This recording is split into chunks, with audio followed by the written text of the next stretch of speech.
The breath of the void was not merely a technique to slow the mind. It was a disciplined ritual, a quiet rebellion against the tyranny of thought.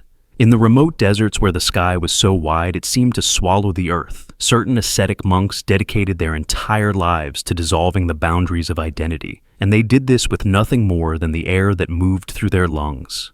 It sounds deceptively simple, doesn't it? To sit on hot sand and inhale until you no longer remember the shape of your own name.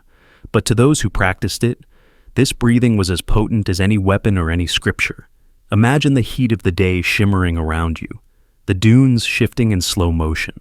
A monk sits cross-legged on a flat rock worn smooth by centuries of similar bodies, choosing the same posture. He wears nothing but a thin robe, and even that is bleached by the sun. He draws air in through his nose, so gradually that the movement of his chest is nearly imperceptible.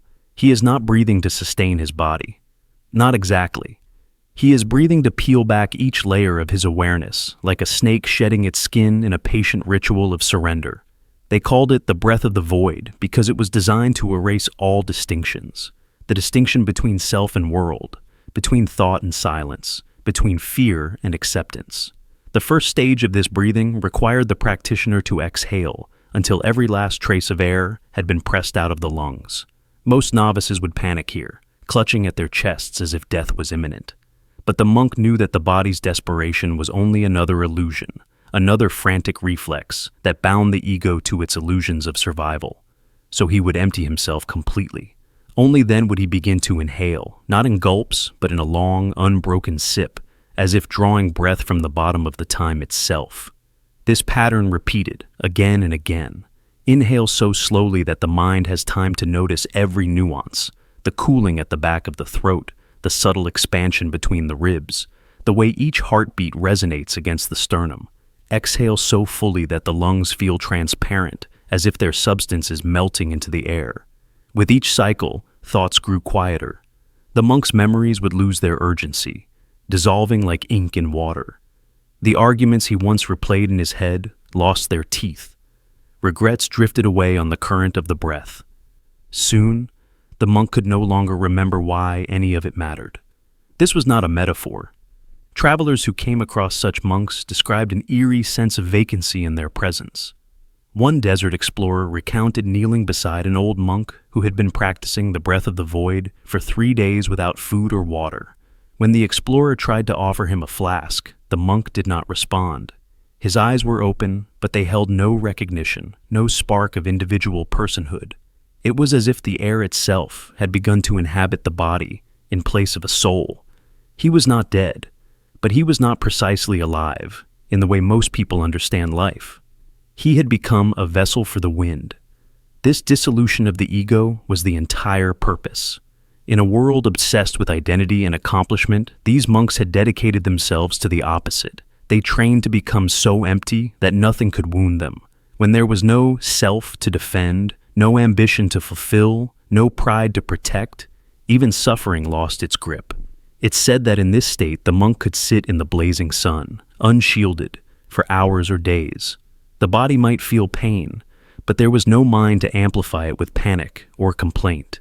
The breath of the void was not a sedation of pain. It was a total uncoupling of experience from interpretation. Some accounts describe a curious phenomenon in this practice. As the breathing deepened and thoughts fell away, the monks sometimes experienced what they called the echo. It was a moment when, after a long exhalation, a single memory or vision would return, not in words, but in a vivid impression, like the shape of a beloved face or the sound of a mother's voice. But even this echo would dissolve if they continued to breathe without grasping at it. The training required that no image, no matter how precious, be permitted to take root. Everything was subject to release. Imagine a young initiate, perhaps 20 years old, sitting for his first full day of this practice. His teacher had told him that the ego would resist, that it would do anything to reassert itself. And so it did.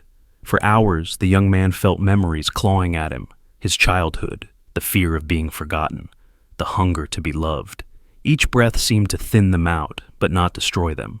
He wanted to stand up, to shake himself back into the comfort of identity. But his teacher's voice whispered across the sand, "Do not stop. You are not dissolving into nothing. You are dissolving into everything." By dusk, when the shadows stretched across the dunes, the initiate's breathing became so slow it looked like he might have died. A single tear slid down his cheek, though he could no longer have explained why. The moment after that tear fell, there was no more young man, no more apprentice. There was only the desert and the wind and the ancient stillness that lay beneath all things. This was what the monks meant by the void. Not a blankness, but an endless continuity. Centuries later, historians would debate whether the breath of the void was a mystical discipline or merely a psychological trick. Some claimed that the practice induced self-hypnosis, reducing neural activity until consciousness flickered like a dying lamp. But the monks would have smiled at such explanations. For them, the point was never to define the void, but to surrender to it. The need to label and categorize, to prove and measure, these were precisely the compulsions the breath was designed to dissolve. In modern times, a few seekers have tried to reconstruct the technique. They gather in small circles, dimming the lights and guiding each other through the ancient pattern of exhalation and inhalation. Many report that even after a single hour, they feel their thoughts losing their insistence. Anxieties that once felt enormous shrink to whispers. Some are frightened by this emptiness, fearing that, without their stories, they will be nothing. But the monks would say that this is the moment when the real work begins, when the mind stands at the threshold between identity and vastness. If you ever wish to try it yourself, you must prepare not only your lungs, but your resolve. Sit somewhere still. Let the distractions fall away. Exhale until you feel the ribs pressing in against your heart. Then, very slowly, let the air return. Not as a possession, but as a gift you are borrowing for a moment. You may find that your mind tries to fill the silence with chatter, memories, and plans. Let them come. Let them pass. And then, when the breath moves through you as easily as wind through an open door, you may discover something rare and unsettling, that you are not separate from the emptiness you feared. You are part of it, and it is part of you. This is the breath of the void. Not a legend, not a fantasy, but a simple, terrible, beautiful act of dissolving. It is the practice of laying down every story you have ever told yourself and feeling, perhaps for the first time, how wide and indifferent and wondrous reality can be when the self is no longer there to name it. Silence binding ritual. Close your eyes and imagine this. For 7 days, not a single word leaves your mouth.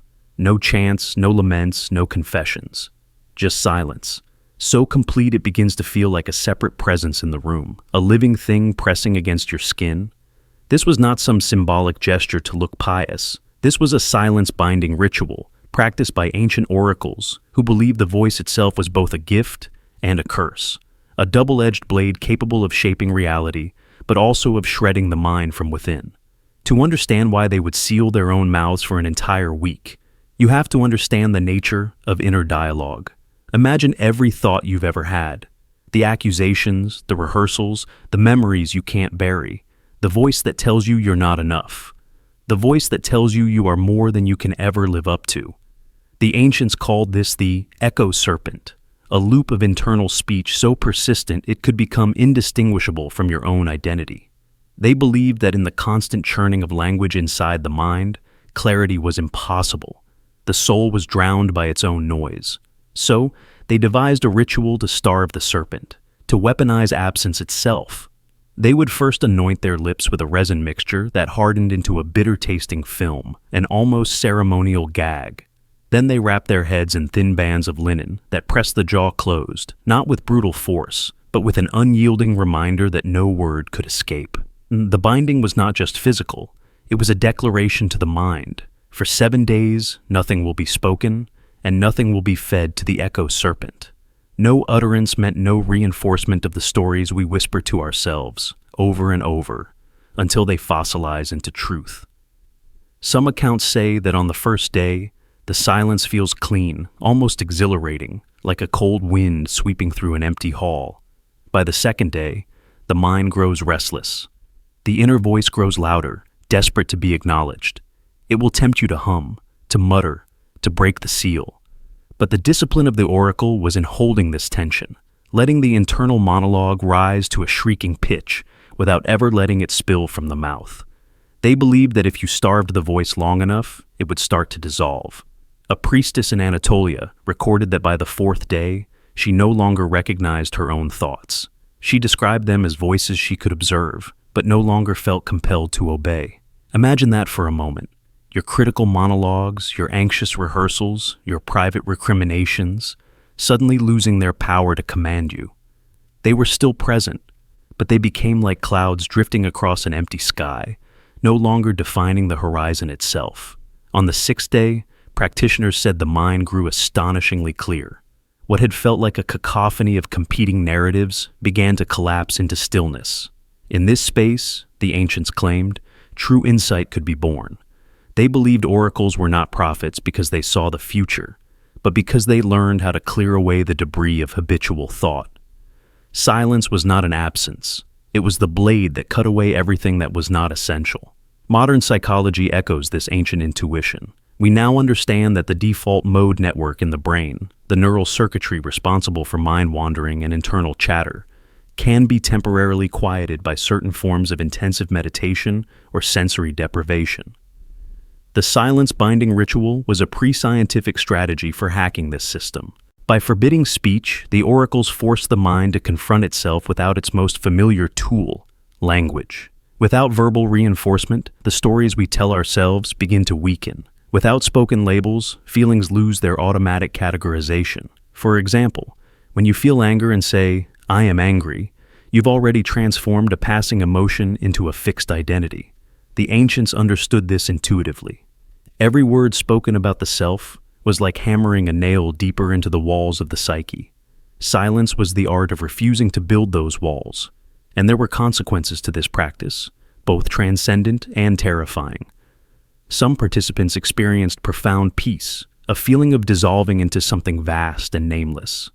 Others reported hallucinations, seeing their ancestors, hearing phantom music, or feeling that the boundaries between themselves and the world had become dangerously porous. This was the hidden price of clarity. When you strip away the comforting noise of your inner narrator, you risk exposing the raw, unmediated reality of existence. And for some, that was too much to bear. There is a legend of an oracle who, after 7 days of perfect silence, tore the linen bands from her face and began to scream. Witnesses said she howled not words, but an inhuman sound, as if language itself had died inside her, leaving only a pure, unbearable awareness. No one knows if this story is literal truth or a cautionary parable, but it speaks to a deeper point. Silence is not merely the absence of speaking. It is a confrontation with the self, a summoning of whatever lives in the space behind words. If you have ever sat alone without your phone, without music, without even the comfort of a scribbled note to read, if you have ever felt that rising discomfort, that primal urge to fill the quiet, you have tasted a fraction of what the silence-binding ritual demanded. And if you have ever resisted that urge, even for a few minutes, you know that a peculiar transformation begins. The thoughts you assumed were important start to seem flimsy, almost childlike. You realize how much of your suffering is composed of phrases, declarations, judgments, tiny incantations repeated until they shape your reality. When you refuse to speak them, their power unravels. This is why oracles did not treat silence as a passive state. It was an active, almost militant discipline, a sacred revolt against the tyranny of inner dialogue. They fasted not from food, but from language itself. And in that fast, they believed, the deepest truths could finally be heard. One practitioner wrote that on the final morning of her 7 days, she removed the binding and spoke only a single sentence, "I am not what I say." She considered it the most accurate description of the human condition, because we are not our labels, not our narratives, not even the voices in our heads. We are the awareness that notices all of it, and silence was the gateway to that awareness. So, when you think of silence, don't imagine emptiness. Imagine a blade, exquisitely honed, capable of slicing through the illusions you mistake for truth. Imagine a crucible in which everything unnecessary is burned away. The silence-binding ritual was never about deprivation. It was about liberation, about discovering that the voice inside you is not your master, but only your echo. And if you can sit with that echo long enough, if you can refuse to feed it, it will fade. And what remains is something wordless, something that no language can imprison. That is the real legacy of those ancient oracles. Not supernatural foresight, not magic, but the discovery that silence, when chosen with intention, is the most potent force in the human experience. It is not the absence of life. It is life, unmasked, unnamed, undistracted. And maybe, if you are brave enough to taste it, you will find that your own clarity waits patiently on the other side of that final, unspoken sentence. Dream seed implanting. There was a time, not so long ago in the unseen places of the world, when shamans believed the human mind was not just a container for memories, but a loom weaving reality itself. They held that every thought, every stray wish, every unspoken hunger was like a seed, waiting for the right soil to sprout. And so, they devised a ritual so simple and so startling that it almost feels like a myth. They called it dream seed implanting. The practice began with the shaman selecting a single grain of rice, ordinary in appearance, yet treated as a vessel for intention. Imagine sitting cross-legged in a darkened hut, the only light a flickering oil lamp. The shaman cups the grain of rice in his palms, whispering into it words no outsider was ever permitted to hear. Some said these words were prayers. Others believed they were commands, carefully sculpted instructions meant to slip past the waking mind's defenses and nestle directly in the soil of the subconscious. This was not mere symbolism. In the cultures that practiced it, the belief was absolute. If you swallowed a seed of intention before sleep, your dream would accept it as law, and once your dream obeyed, reality itself would adjust to keep pace. Picture a young woman who had lost her way in life, her family scattered, her spirit fractured by disappointment. She would come to the shaman, clutching nothing but a question. How do I begin again?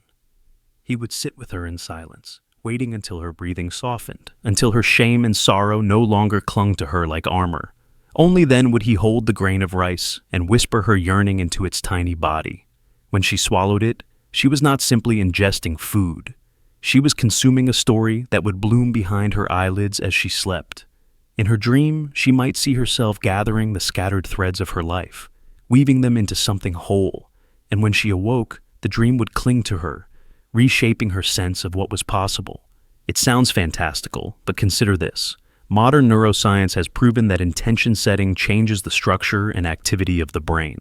Studies on placebo effects and visualization show that belief can trigger measurable shifts in hormones, immune function, and behavior. What these shamans practiced was an ancient form of neuroplasticity, disguised in ritual and metaphor. The rice was not magic in itself. It was a bridge between the conscious plea and the subconscious blueprint. And the subconscious mind, once engaged, does not distinguish between a vividly imagined reality and the physical world. One documented account tells of a hunter who was plagued by visions of failure. Every time he closed his eyes, he saw the animals escaping, his arrows missing, his hands trembling. His fear fed on itself, making failure almost inevitable. He sought out the shaman, who performed the dream seed ritual with a different approach. Instead of focusing on success, the shaman whispered a vision of acceptance of uncertainty, of impermanence, of the possibility that the hunt might end in loss. That night, the hunter dreamed not of triumph, but of peace in the face of defeat. And when he awoke, the terror that had haunted him was gone. He could aim without desperation. His hands were steady. This was the hidden power of dream seed implanting. It was not about forcing reality to bend to your will, but about allowing the mind to release its most corrosive doubts. Once those doubts were dissolved, the rest unfolded naturally. Some anthropologists have dismissed these accounts as primitive superstition, but think of how even today, athletes are coached to visualize victory before stepping onto the field. Patients are taught to imagine their immune systems destroying disease. Entrepreneurs are told to hold an image of success so vividly that their actions unconsciously align with it. The only difference is that the modern world strips away the poetry, reducing the practice to a sterile technique. The shamans preserved the poetry because they understood something we often forget. The mind hungers for symbol and ritual. It does not thrive on data alone. In one tribe, it was said that the rice grain could only carry an intention if it was infused with genuine feeling. An empty wish would dissolve before it took root. So the supplicant had to be honest, sometimes heartbreakingly so, about what they truly desired. No hidden resentments, no half-believed affirmations. The grain became a test of sincerity. If your heart was divided, the dream would scatter like cinders in the wind.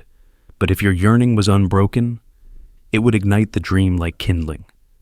And the dream, in turn, would ignite the life waiting to be born. Perhaps the most haunting aspect of this practice is how it blurs the line between dream and waking life. In our culture, we often treat dreams as disposable, nothing more than static from the brain's nightly housekeeping. But the shamans taught that the dream is a workshop of reality. Every thought you allow to pass unchallenged, every fear you replay, every hope you dare to cradle, these are the seeds that shape your waking world. The ritual simply made this invisible process visible. It gave form to what is always happening beneath our awareness. Imagine for a moment what would happen if you approached your own thoughts with this same reverence. If every doubt, every ambition, every sorrow was held like that grain of rice, something small but potent, something capable of flowering into a new reality. The shamans were not magicians. They were gardeners of the mind. They understood that a single seed, planted with care and nourished by belief, could transform the landscape of a life. So, tonight when you close your eyes, consider what seeds you have been swallowing without knowing it. What intentions you have whispered to yourself in moments of fatigue or despair. Whether you mean to or not, you are always planting something. And when dawn comes, reality will sprout from the soil of your dreams. The question is whether you are prepared to harvest what you have sown. This is why dream seed implanting feels at once ancient and startlingly modern. Because beneath all the ceremony, the truth remains. Your mind is a field, and every thought is a seed. The shaman's grain of rice was only ever a reminder that the harvest is coming, whether you believe in it or not. Gaze into fire pulse. They called it the gaze into fire pulse, a practice older than any surviving text, older even than the roots of spoken language itself. Imagine a time before alphabets or myths, when early humans clustered around flickering flames that did more than keep the predators at bay. Firelight, in that primal dark, was not merely warmth. It was an unspoken signal, a silent code that passed between the neurons of the watchers. They didn't understand it consciously, but they felt it. A tug in the chest, a slow loosening of the boundaries between present and past. The orange glow became a kind of psychic solvent, dissolving the hardened surface of awareness so that older memories could surface like embers rising from logs. Even today, if you sit before a fire, really sit there without distraction, no phone in your hand, no conversation to dilute the moment, you may sense this ancient pulse. Your vision softens, your attention narrows, and time itself warps. What you feel is a resonance with the oldest strata of your brain, the parts that once watched flame not as decoration, but as a teacher and an oracle. Some anthropologists believe this fire-gazing trance encoded survival knowledge. In the Paleolithic night, staring into the dancing light, might have replayed images of past hunts, images of birth and burial, faces of the lost. These flickering visions were not hallucinations in the modern sense. They were a communal memory archive. If you close your eyes after hours before a fire, you'll often see bright phosphenes, ghostly shapes still burning on the backs of your eyelids. Our ancestors saw these too, and they interpreted them as glimpses of another reality. To them, flame was a portal. The heat and movement were just the outer garment of something more profound, a code that spoke in pulses. Some tribal shamans spoke of the fire song, a rhythm that was neither wholly sound nor wholly vision. When a child first sat before the hearth, the elders would instruct them to be still, to listen with their bones, and see with the place behind their eyes. The child would sit until the fire began to stutter and double in their perception, and then, only then, would they understand that ordinary awareness was a shallow pool. The fire taught them how to dive beneath it. In more recent centuries, this tradition evolved into fire scrying. Medieval mystics claimed they could see hidden truths in flame. The practice was deceptively simple. Sit alone before a candle or bonfire, fix your gaze on the heart of the fire, and let your thoughts drift into the flame's interior. Those who persisted often reported visions, sometimes cryptic symbols, sometimes entire memories they could not consciously recall. A 14th century text described a monk who retrieved childhood memories by staring into a lantern flame for hours, unlocking the feeling of his mother's touch, the texture of a woolen blanket, the smell of wet earth after rain. These recollections, he wrote, were stored in the deep partitions that words do not reach. Think of the fire as a signal tower, transmitting frequencies that awaken your nervous system's most ancient functions. The flickering interrupts the brain's default mode network, the habitual loops of thought and identity, and it creates gaps. In those gaps, memories not accessible in daily consciousness can slip through. It's as if the flame broadcasts a sequence that gently breaks the encryption of your inner archives. Consider a modern experiment you can try yourself. Build a fire in a safe place, or even light a candle in a dark room. Sit comfortably. Instead of glancing around or letting your attention wander, keep your eyes softly focused on the dancing movement of light. Breathe slowly and allow the world to shrink until only the flame remains. At first, your thoughts will chatter, random worries, intrusive memories. But if you keep watching, the noise will taper. You'll feel a curious sensation. Part of you seems to drift into the fire, while part of you remains behind. After 10 or 20 minutes, watch for images that surface unbidden. You may remember something you forgot you ever knew. A gesture, a smell, a moment of wordless wonder from childhood. You may even glimpse impressions from your ancestors, memories passed epigenetically or culturally across generations. Fire was the original projector screen, showing us the cinema of our buried inheritance. Stories have emerged from isolated cultures about this phenomenon. In Siberia, reindeer herders described how entire genealogies were recited by elders who had gazed into flame for days. They called it listening to the fire's breath. In West Africa, griot told of spirit ancestors who spoke in flickering tongues of light. In Australia, Aboriginal elders would stare into embers to receive what they believed were ancestral songlines, entire maps of the land coded in shifting shadows. When you consider all this, it becomes clear that the gaze into fire pulse is not superstition. It is a technology, a neurological tool refined over tens of thousands of years. In our brightly lit world, we have nearly forgotten how to wield it. Electric light doesn't flicker in the same way, doesn't disrupt the cortex in the same rhythm. But even now, if you sit before a living flame and surrender to it, you are joining a lineage as old as humanity itself. And here's a thought that should give you pause. If you have ever been mesmerized by a campfire, lost track of time, felt your awareness melt into something wider, what you were experiencing was the same neural signature our ancestors relied upon. In that moment, you were not merely relaxing. You were decoding an ancient transmission, a language without words, a pattern that waits patiently for any human who remembers how to look. So, the next time you find yourself before a fire, resist the urge to look away. Resist the impulse to fill the silence with conversation. Let the code wash over you. Let the memory partitions unlock. Allow yourself to become the vessel through which something older than language speaks again. This is your inheritance, a secret practice hidden in plain sight, waiting for you in the heart of the flame. Soil-based memory recall. In the hidden folds of forgotten cultures, there existed a ritual so unsettling, so primal, that even those who performed it could not agree whether it was an act of devotion or a quiet surrender to madness. This practice was called soil-based memory recall. At its essence, it was an attempt to bridge the chasm of time, to taste the dissolution of ancestors as if the tongue itself could sip their last thoughts. Imagine for a moment placing a small, dark clump of earth under your tongue, feeling the grit of it pressing into the delicate flesh, the moisture slowly transforming its texture into a slick paste that carried with it the stories of centuries. The first reaction was almost always revulsion, a metallic bitterness, a faint stench of something rotten that no amount of preparation could disguise. But those who persevered spoke of a second sensation, rising beyond disgust, a vibrating awareness, as though their body had tuned itself to a frequency normally beyond perception. Participants in this ritual believed that the earth was not merely a repository of decayed matter. It was a living archive, storing the dying exhalations of every creature whose body had returned to the soil. Each rootlet, each grain of mineral, was a vessel of inherited memory.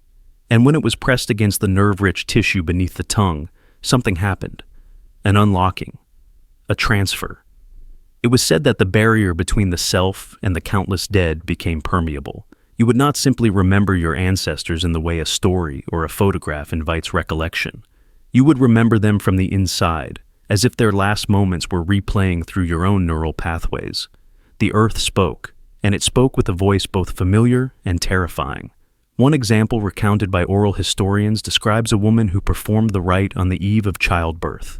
She had no living elders to guide her, no grandmother to hold her hand or whisper midwife lore. So she knelt in her garden, dug a shallow scoop of soil from the place where her mother once planted rosemary, and held it beneath her tongue. As her pulse quickened, she felt not only her mother's presence, but also the echo of dozens of women whose bones had enriched the same patch of earth. Mothers who had bled in childbirth, who had sung lullabies, who had watched over infants lost to fever. The knowledge came not as words, but as a convulsion of feeling. Terror, resolve, exhaustion, and love merging in a single tide that made her weep until she collapsed in the dirt. When her labor came, she claimed the memory of their endurance steadied her, like invisible hands gripping her shoulders, refusing to let her fall. Others approached the ritual for darker reasons. A man whose family line was marked by violence and suspicion sought the soil's testimony. He feared he carried the same impulse to cruelty. He believed that if he tasted the remains of those who came before him, he might find an answer to the question that tormented him. Was violence an inheritance or a choice? When he placed the earth under his tongue, he did not encounter clear explanations or moral certainty. Instead, he experienced visions, sudden flashes of faces twisted in rage, the sound of crying that merged with laughter, the smell of sweat and rust. These sensations left him more shaken than before. Yet, he said he understood one thing. The darkness was not a simple curse passed down like a family heirloom. It was a consequence of unspoken pain and terror that had never been dissolved by confession or forgiveness. And in that realization, he felt a tiny loosening of the burden he had carried all his life. There were also accounts from those who claimed the soil's messages were too intense to bear. One elderly practitioner told of seeing unfamiliar faces whose anguish had no names, as if the land itself carried grief older than humanity. She described a sensation of being simultaneously swallowed by the past and dissolved into it, her own identity leaking away until she was no longer sure she was herself. The fear of this dissolution caused some to renounce the practice, to warn others never to attempt at it without preparation. Because to remember without filters, to taste the raw residue of centuries, was to risk being undone by memories that had no boundaries. What made this phenomenon especially compelling was the sense that decay itself was the transmission medium. In the modern world, decay is usually regarded as loss, something to sanitize and keep at a distance. But these soil-based rituals saw decay as a transformation, a passage into new forms of awareness. The enzymes that broke down flesh also released information stored in cells and marrow. The microbial life that turned the bone to dust became the courier of memory, carrying it into the lattice of roots and sediments. When you pressed that transformed matter under your tongue, you were not consuming death so much as merging with it, allowing yourself to become a vessel for the fragments of stories that no one had ever spoken aloud. Some anthropologists have speculated that this practice arose in cultures that lacked formal systems of record-keeping. When you had no written language, the land itself became your archive. A grove where generations had been buried was not merely a cemetery, it was a library encoded in the mineral composition of each handful of soil. The living had no way to catalog this library systematically, but through rituals like soil-based memory recall, they learned to sample its contents intuitively. It was a form of learning as ancient as hunger. Put something in your mouth, absorb its essence, and let your body decide what it meant. In a way, it is not so different from how we still relate to the world. We eat plants nourished by decayed ancestors. We drink water that has passed through layers of soil and bone. We are already made of memories, whether we acknowledge them or not. Consider, too, the philosophical implication of such a practice. If memories can be encoded in matter, then perhaps everything we think of as personal or private is, in fact, dispersed. Your thoughts, your secrets, your last breath, these do not vanish. They seep into the soil, mingle with countless other impressions, and wait for some future hand to lift them again. In that sense, the earth becomes the ultimate collective mind, storing both the horrors and the hopes of generations. When you taste it, you do not simply hear your ancestors. You are reminded that you too will one day become an ingredient in someone else's remembrance. This awareness can be both comforting and terrifying. Comforting because it suggests that no life is ever truly lost. Even the most obscure existence leaves behind chemical signatures, molecular echoes. whispers of presence that persist long after the body is gone, but terrifying because it means that nothing is ever fully private. The soil is listening. The soil is remembering. And when it speaks back, it does so with a voice so unflinching that it can strip away every pretense of separateness. In that moment, you discover that you are not an isolated being, but a strand woven into an immeasurable tapestry of decay and renewal. So the next time you walk across a patch of earth, or dig your hands into a garden, consider that you are touching a record older than any book. When you feel the cool crumble of soil sifting between your fingers, you are feeling the weight of uncountable lives compressed into silence. And if you dare to bring it to your lips, to press it under your tongue, you are performing an act as old as grief and as necessary as wonder. You are asking the earth to remind you of who you are, not merely as an individual, but as the living continuation of everyone who came before you. And whether the memories you taste are beautiful or unbearable, they are yours.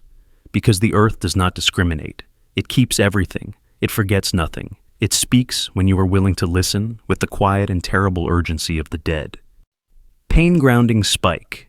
Among certain remote tribes whose names have nearly vanished from the records of anthropology, there was a practice known only in fragments, sometimes called the pain-grounding spike. It was an instrument of deliberate suffering, a slender blade or shard of bone pressed into the flesh as a way of fastening the soul to the body during states of trance. To the outsider, it looked like cruelty masquerading as ceremony, but to those who practiced it, the spike was a necessary anchor, a final defense against a fear more terrible than pain itself, the theft of the body by something that was not the self. You see, these people believed that consciousness was not chained to the body by anything stronger than intention. When a person entered trance, whether by fasting, rhythmic drumming, or the consumption of plant substances that blurred the senses, the spirit slipped free, hovering at the edge of the skin. In that moment of separation, the body remained behind like an unguarded vessel, and in the lore passed from elder to novice, there were always stories of the sleeper whose eyes opened while the soul was absent, whose mouth spoke in a stranger's voice, whose hands performed unspeakable acts while the true self watched in horror, unable to return. So, they devised the spike. It was sharpened, sometimes of bone, sometimes of metal, sometimes of obsidian chipped to a perfect point. Before trance began, the spike was bound with strips of woven grass. The practitioner would wash it with water and ash to signify that it was no ordinary weapon. It was never plunged in rage or punishment. It was inserted with care into the thigh or the upper arm, deep enough to create a wellspring of pain, but never to cause permanent damage. The wound was left open, and the blood was not wiped away. Instead, it was considered a mark of vigilance, proof that the soul had something to return to. Imagine a young woman sitting in the glow of a fire. Her tribe has gathered to summon visions, to seek guidance from the realm beyond waking. She has fasted for 3 days. Her breath is thin, and her mind is already dissolving into the music of the drums. When she begins to slip into the drift, her grandmother kneels beside her, presses the spike into the meat of her leg. The young woman gasps, tears springing to her eyes, but she does not resist. This is the price she must pay to ensure her body remains hers alone. Witnesses described the practice as excruciating, yet many who underwent it claimed that in the moment of deepest trance, when the self was floating above the body, the steady pulsing ache of the wound became a beacon, a pain that called the spirit home. Even in the most vivid visions, even when the ancestors whispered, and the sky split open with impossible lights, that pain remained like a thread. As long as she could feel it, she could find her way back. It is easy to dismiss this as superstition, but think of how fragile your sense of self can be. Even in ordinary sleep, the mind drifts into darkness without memory. In times of trauma, consciousness can fracture and hide. What these tribes discovered was a radical way of forcing the body and the soul to remain intertwined. Pain became the unbreakable tether. There were rules. Never use the spike in anger. Never use it on another without consent. Never remove it before the trance had ended. To break these taboos was to risk not only madness, but the permanent loss of the self. Some old stories tell of those who returned to their bodies but could not feel them, as if they had become ghosts inhabiting meat. Others never returned at all. Their eyes remained vacant, their breath mechanical. Their lives concluded though their hearts kept beating. In modern language, you might call this ritual a form of extreme grounding. Instead of using a mantra or a scent or a sound, they used the raw fact of pain as proof that they were alive, that they were present, that no matter how far the spirit wandered, it could not sever the bond. There are written accounts from early ethnographers who observed the ceremonies. One described sitting in the darkness, watching a row of men and women swaying in trance, each with a spike glistening under the torchlight. The observer said it was the most terrible beauty he had ever witnessed. The moans of pain blended with the chanting until there was no difference between agony and devotion. And in the hours that followed, when the drumming stopped and the vision faded, each practitioner would slowly withdraw the spike, press cloth to the wound, and weep, not only from relief, but from gratitude. Because no matter what they had seen or heard in the other world, they had returned intact. The price had been paid, the boundary restored. In a time when most of us never confront the question of whether our minds truly belong to us, the pain-grounding spike stands as a reminder that some cultures understood how easily the self can be unmoored, that sometimes the simplest proof of existence is pain, that to be in a body is to suffer, but also to be anchored. It is not a practice you will find in any mainstream spiritual guide. It is not a technique that can be softened or domesticated, but it was real. It was used, and it was believed to be the final defense against a darkness more frightening than any nightmare, the darkness of being replaced. This was the pain-grounding spike, a ritual of terror and devotion, a blade sharpened not for violence but for preservation, a wound that proved you still belong to yourself. Symbol cascade. Chant, close your eyes and imagine this. A darkened chamber with a single candle flickering in the center. Around it, 5 symbols are drawn in a circle on the floor. Each one is older than any alphabet you know, older than the first carvings on stone. These are the primordial marks, the shapes that some claimed were etched into the fabric of consciousness itself. To most people, they looked like nonsense, spirals, angular lines, slashes that seemed random. But to the practitioners of the symbol cascade chant, these were keys. Keys meant to unlock the hidden chambers behind your waking perception. The ritual began with a simple recitation. You would kneel before the candle, close your eyes, and chant the 5 symbols aloud, each in turn, forming a continuous loop.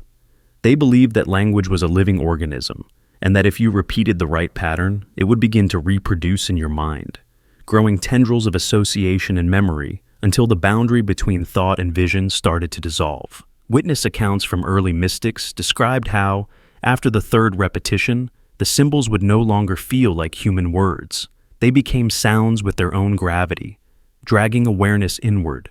By the 5th cycle, the chanting voice felt as if it no longer belonged to the practitioner, but to something older speaking through them. And that's when the shape beasts would begin to appear. Imagine closing your eyes and expecting darkness, but instead, you see vast forms shifting behind your eyelids, their outlines luminous and alive. Shapes that moved like predators stalking a dream. Some reported a spiraled serpent that seemed to uncoil across the inner sky. Others saw a lattice of shifting geometry that pulsed with what they described as unbearable truths, visions so intimate they felt like memories you had never lived. One account speaks of a woman who, during the chant, saw a vast face composed entirely of the 5 symbols fused together. It did not speak in words, but in a deep resonant pulse, as if her bones were receiving the message directly. She claimed that it showed her every lie she had ever told herself, not in scenes, but in shifting configurations of shape and light. The symbol cascade chant was not considered entertainment. It was regarded as a dangerous trial. Practitioners were warned never to attempt it alone or without preparation, because if you lost the rhythm, if you stopped the loop before the final cycle, the visions could fragment and leave residues that clung to waking sight. People described lingering after images that appeared on walls, floors, or even over the faces of loved ones, as if the hidden symbols had bled into the visible world. Modern neuroscientists might call this a form of induced hypnagogia, a self-guided hallucination brought on by rhythmic repetition and sensory deprivation. But the ancients believed it was more than that. They believed the chant peeled back a layer of consensual reality, revealing the shape beasts whose shifting forms contained messages too raw for language. Imagine a mirror that doesn't reflect your face, but your entire history, your secrets, your hunger, your hidden grief, encoded in a geometry only your subconscious could decipher. That was the purpose of the chant, to force a confrontation with the truths you spend your life avoiding. The candle, the symbols, the unbroken loop, all were designed to weaken the barriers you built to keep those truths at bay. And when the shape beasts came, there was no negotiation. You could not reason with them or look away. You could only witness. That was the price and the gift. And even now, some whisper that the 5 symbols have not lost their power, that if you dared to recite them with unwavering focus, you too would feel the edge of reality, flex and fracture, letting something older slip through. Salt focus, anchoring. There was once a practice so deceptively simple that most who first heard of it dismissed it as folklore or superstition. But those who tried it knew otherwise. They called it salt focus anchoring. And it began with a single ritual, placing a few grains of salt carefully between the teeth. Not swallowed, not dissolved. Just held there, suspended like a secret. The moment salt touched the tongue, the mind woke up. This was no culinary indulgence. The salt was a signal, an alarm, an ancient prompt that whispered to the nervous system, be vigilant. You see, across thousands of years, the human body learned that salt, though necessary, could also mean danger. Seawater could kill. Spoiled meat cured in too much brine could sicken. Salt was life, but it was also the threshold of poison. Holding it in the mouth created a tension that the brain could not ignore. In the old texts, this was described as mimicking the edge of survival, the same raw edge that once kept a hunter alive or a mother awake through a storm. Imagine a scribe in a dark chamber, copying delicate letters onto vellum. His eyes flicker with fatigue, the ink blurs. His thoughts wander to hunger, to memory, to dread. But then he lifts a tiny pinch of salt, slides it between his molars, and waits. Almost instantly, the sluggish mind clears. Focus crystallizes. Because the salt is not neutral, it is a quiet threat, a taste that activates the amygdala, the part of the brain that governs fear and urgency. The body interprets the signal as a possible contamination. It triggers a cascade. The pulse accelerates, attention sharpens, the moment becomes electric with consequence. In modern terms, this is the sympathetic nervous system priming the senses, heightening vigilance to detect any sign the salt might harm. But rather than panic, the practitioner channels that energy into the task. Consider a soldier preparing for night watch. His eyes must stay open, his ears tuned to any stir in the darkness. Sleep drags at his limbs. So he slips salt between his teeth and feels the taste flare like a warning beacon. He is no longer a man dreaming of his home. He is a sentinel whose mind will not wander. Some describe this as an almost supernatural clarity, as if the brain were flooded with cold, bright light. And though it seems absurd that something as mundane as salt could unlock such power, neuroscience confirms this. Any stimulus that creates mild threat or discomfort activates norepinephrine release in the brainstem. This chemical sharpens focus, enhances memory and coding, and suppresses irrelevant distractions. The ancients did not need microscopes to understand this. They discovered it through centuries of trial and ritual. But there is another layer to salt focus anchoring that is even more compelling, because the mind, clever and rebellious, often resists concentration when it feels safe. In comfort, thoughts sprawl. In safety, attention fractures. But introduce a sliver of danger, a hint that the very act of tasting might be a test of survival, and the mind snaps to a single point, like a lens brought into perfect focus. That was the essence of this practice, not merely to awaken, but to awaken with purpose, to feel that every heartbeat, every breath, every blink might matter in a way you can't quite name. One story tells of an elderly woman who used salt to finish the final weaving of her life. Each thread carried the history of her clan. But her hands were tired, her mind fogged by age. When she held salt between her teeth, her vision steadied. She said it felt as if her ancestors were leaning close, urging her not to fail them. This is the paradox. A substance as old as the sea, turned into an instrument of sacred precision. A taste so familiar it is almost invisible, transformed into the trigger for total commitment. Even today, echoes of salt focus anchoring persist. Athletes chew salty solutions before performance. Students hold salted crackers in their mouths during exams, believing it keeps them anchored in the moment. Soldiers are sometimes issued salt tablets not only for electrolyte balance, but to help maintain alertness in brutal conditions. These are not the same rituals, but the instinct is the same. The body remembers. It knows the language of salt. And perhaps the most profound lesson hidden in this practice is that focus is rarely born of comfort. It is born of the moments when you feel slightly endangered, when something small and primal whispers that you cannot afford to drift. When you hold salt between your teeth, you do not simply taste it. You negotiate with it. You accept that vigilance has a price, the taste of unease. But in that unease lies the possibility of clarity so intense it feels almost like revelation. If you have ever struggled to concentrate, to read a page without your mind sliding away, to sit in stillness without the thousand temptations of distraction, consider what it means that something as humble as salt can unlock the hidden engines of attention. The shamans and monks who first practiced this did not believe they were tricking the brain. They believed they were honoring it, honoring the way evolution shaped our senses to be alert to risk, to care when safety was uncertain. Tonight, as you lie down or as you prepare for any task demanding your entire presence, remember this: focus does not arrive by accident. It is cultivated.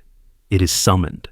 And sometimes it is coaxed from the depths by the simplest of offerings: a few grains of salt, a moment of intentional discomfort, a reminder that your mind is older than any modern distraction, and it can still be called to attention by the ancient signals it has never forgotten. Star map divination sync.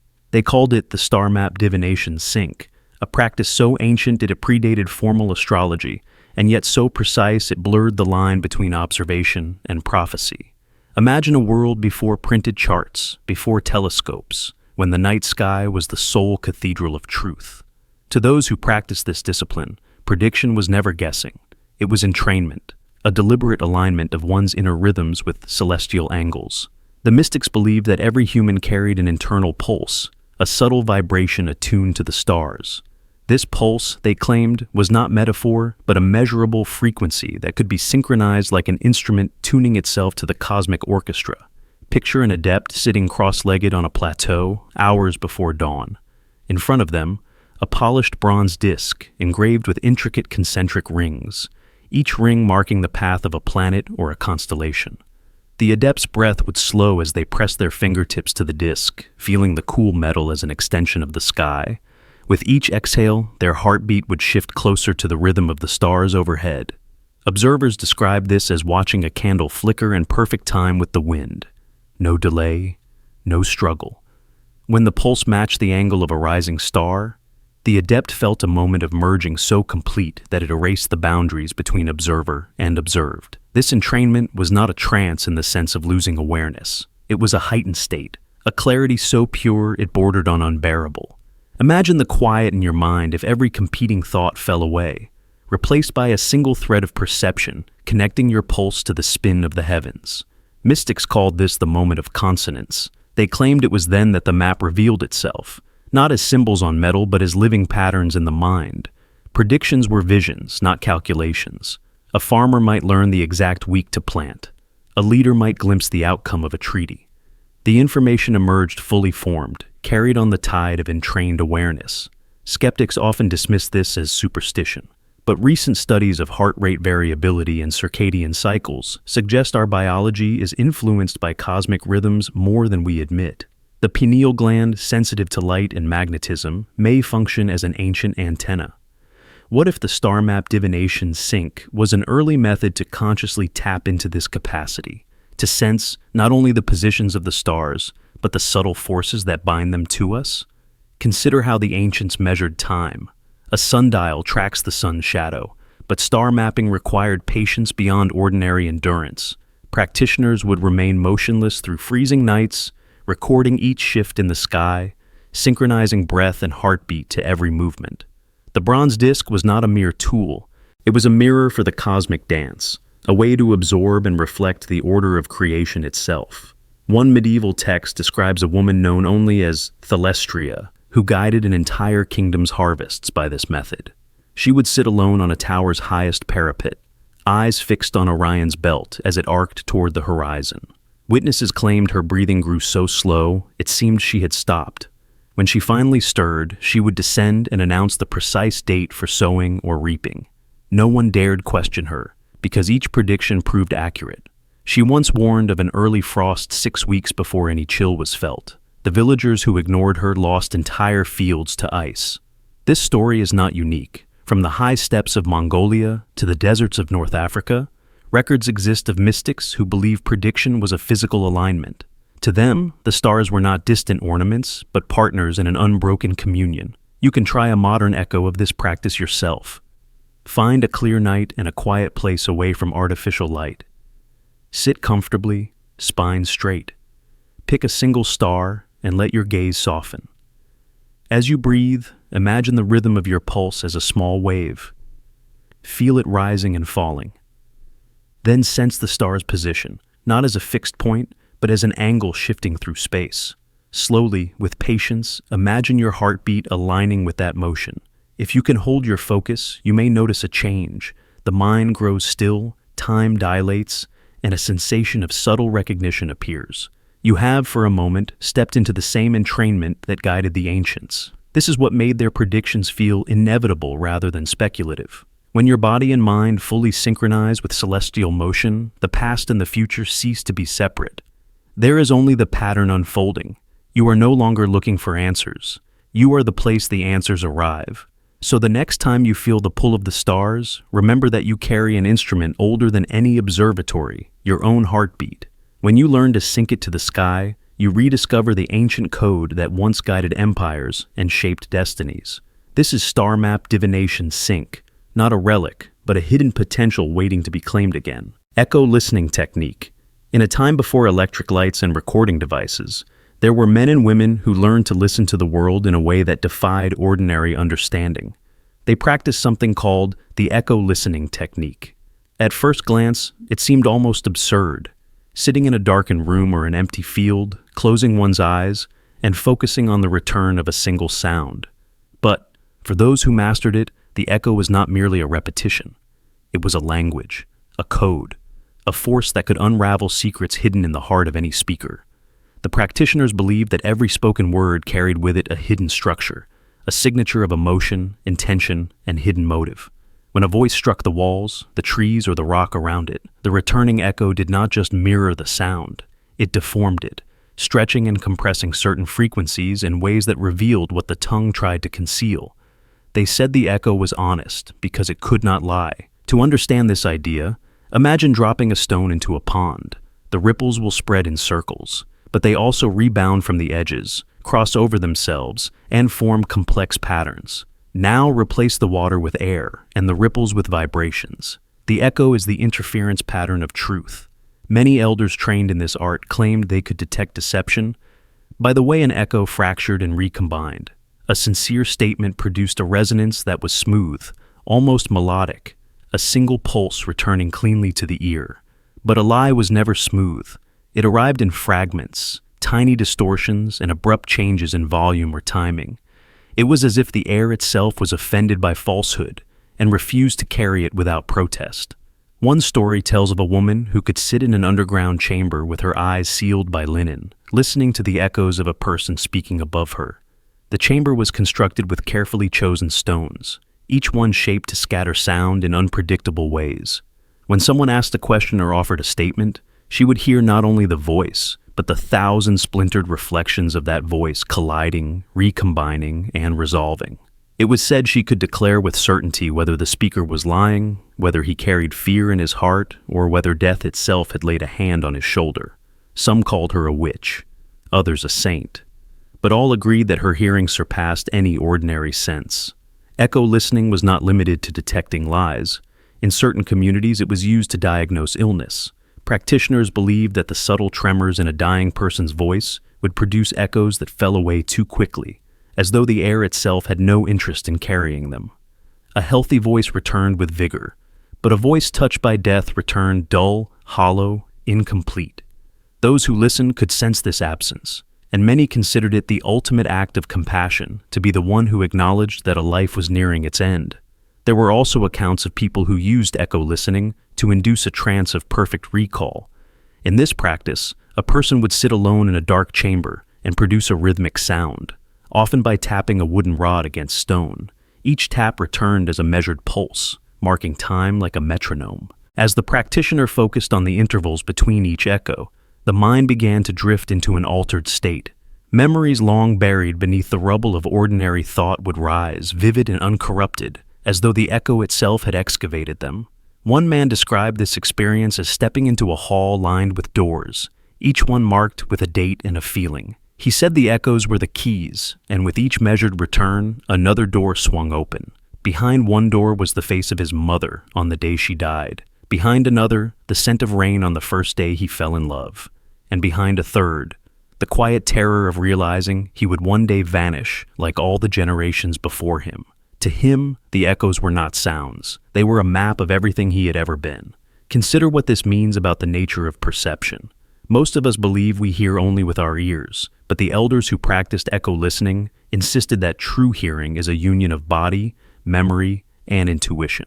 They trained themselves to feel the echo in their bones, to sense the vibration along their skin, to allow their breathing to synchronize with the rhythm of returning sound. The echo became a bridge between the conscious and the unconscious mind.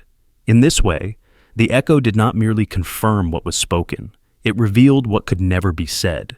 Some anthropologists have argued that echo listening was humanity's first technology of truth, a proto-science that treated the air itself as a recording device. Imagine that every word you speak leaves a faint scar in the atmosphere. The echo is the sound of that scar healing itself, but not before revealing the shape of the wound. In this view, the echo is both an artifact and a confession. It is the only witness that never forgets. In more modern language, we might say that the practitioners of echo listening were studying psychoacoustics centuries before the term existed. They understood that a voice is not simply a vibration. It is a vessel containing stress, hope, guilt, and love, all encoded in a pattern of frequencies too subtle for untrained ears to discern. When you close your eyes and listen with your entire being, those frequencies stop being abstract. They become a tactile, almost physical presence. Imagine trying this yourself. You stand alone in a large empty hall, you speak your own name aloud, just once, and close your eyes. A fraction of a second later, your name returns, stretched and thinned by distance, blurred by the shape of the room. But in that blur, there is information, clues about your mood, your fear, your longing. Most people never listen long enough to recognize them. They flee from silence or fill it with distractions. But those who practice echo listening understand that silence is not an absence. It is a canvas on which every echo writes its secret. And perhaps this is the real lesson hidden in the technique, that the truth we search for does not vanish. It waits for us in the spaces between things, in the invisible lattice of vibrations returning again and again. That is why the elders closed their eyes, not because they feared the world outside, but because they needed to see the world inside. The echo was their guide, their teacher, their unflinching mirror. And once you have heard what the echo is willing to tell you, you can never pretend you did not know. In the end, echo listening is not a superstition. It is an invitation to sit with the quiet, to surrender your impatience, to allow every word you have ever spoken to return to you, altered but true. And in that moment, you become something more than a listener. You become the final resonance of all your memories, all your regrets, all your loves. You become the echo itself. Shadow whisper, absorption.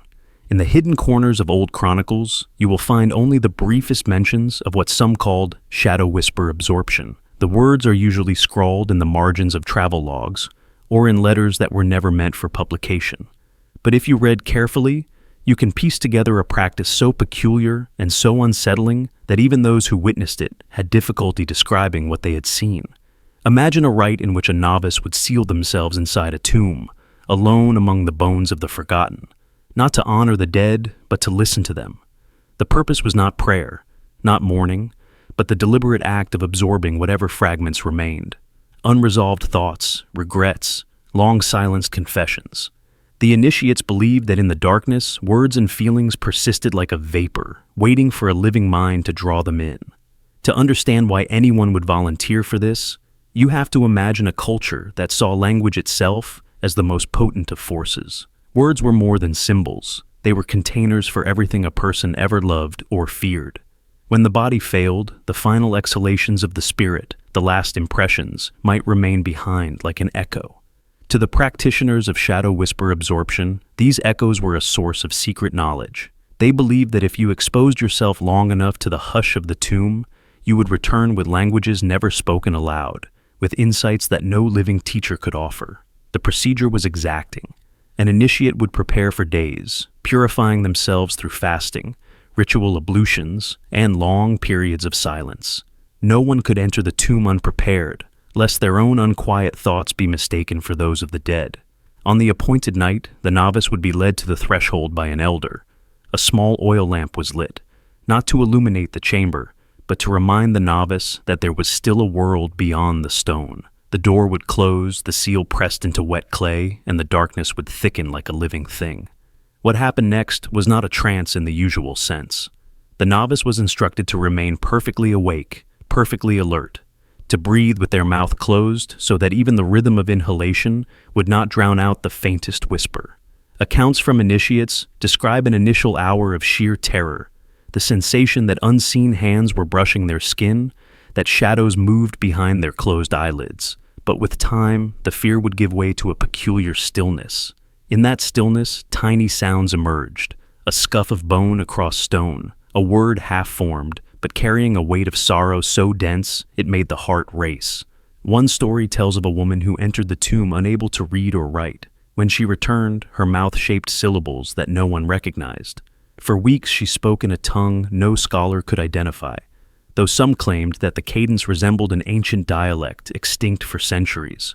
Another initiate emerged with a single phrase echoing in his mind. He could not explain its meaning, but whenever he spoke it aloud, listeners wept without understanding why. It was as though the emotion carried by the words was more important than any literal definition. Observers sometimes believed these were performances or madness, but the initiates insisted that the tomb was a repository of unfinished stories, and that by offering themselves as a vessel, they became living libraries of all that had never been confessed. The knowledge they gathered was unpredictable. Some returned with new hymns, some with curses so potent no one dared repeat them, some with secrets that ended up carved into the walls of hidden sanctuaries. The process took a toll. Initiates often emerged gaunt, trembling, their sense of self loosened from the familiar shape it once held. For some, the boundaries never fully reformed. They would spend the rest of their lives hearing those whispers in dreams and in the spaces between waking thoughts. Yet, despite the risk, the practice continued for generations. There was always someone willing to risk everything to touch the hidden reservoir of memory that lingered among the dead. Modern historians have struggled to verify the practice in any systematic way. Tombs associated with shadow whisper absorption show no special markings beyond the seals at their thresholds. The few written references are often dismissed as folklore or misunderstood funeral rites. But if you listen carefully to the tone of those dismissals, you may hear the tremor of unease, because even skeptics have to admit that the descriptions are strangely consistent across regions and centuries. Always the same themes: darkness, stillness, voices rising where no voices should remain. If you think about it long enough, it begins to feel less like superstition and more like a primitive science of consciousness. What if emotion and language truly imprint themselves on places where suffering or longing went unspoken?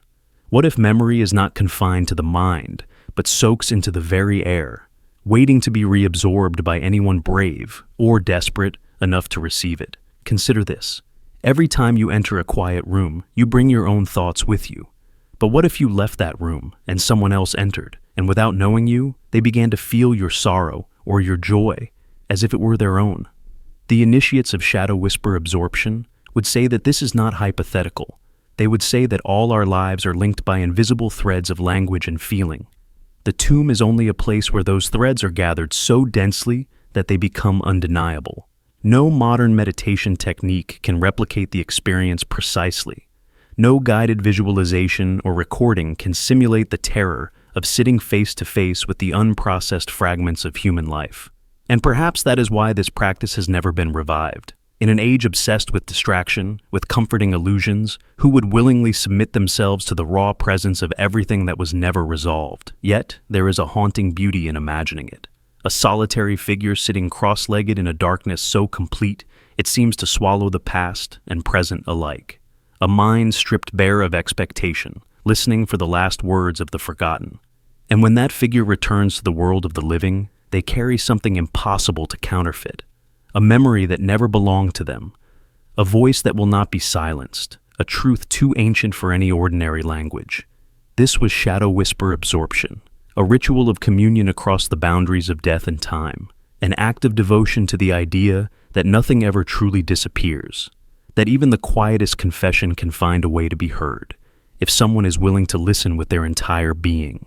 Mirror position. Reset. Imagine standing alone in a candlelit chamber, the air dense with the scent of melted wires and old cedar. Before you, a mirror as tall as you are, its surface polished to a depthless black. Around you, 7 smaller mirrors arranged in a circle, angled so that every reflection touches the next, forming a chain of images that seem to go on forever. This was the setting for the mirror position reset, an ancient ritual practiced by mystics who believed that consciousness was never fixed to one reality. They claimed that the self you know, your memories, your body, your name, is only one of countless versions, each separated by the thinnest veils of perception, and that mirrors were more than glass. They were thresholds. To cross them was to slip between selves. The process was deceptively simple. You began by stepping into the circle and focusing on your main reflection. Then, in perfect silence, you would slowly rotate each of the smaller mirrors, altering the angles by fractions of a degree. Each shift was said to change the resonance between you and the countless selves hidden behind the surface. Witnesses described a sensation like falling through liquid light, a weightlessness that started behind the eyes and spread down the spine. The moment the correct alignment was reached, the reflections would appear to breathe, expanding and contracting as if the glass itself were alive. This was the moment of crossing. The stories say that if you dared to blink, even for an instant, you could lose your anchor. You would feel your awareness drift sideways into the body of another version of you, a parallel self, living a life just out of reach. Some reported visions of familiar rooms with unfamiliar details, a different painting on the wall, a lover you never met, a scar you never received. Others claimed they entered entirely alien lives, carrying only a thin thread of memory to remind them who they had been. And then there was the risk of the crack. If the main mirror fractured during the ritual, it was a sign you had failed to return fully. The fracture was not just in the glass, it was in your continuity.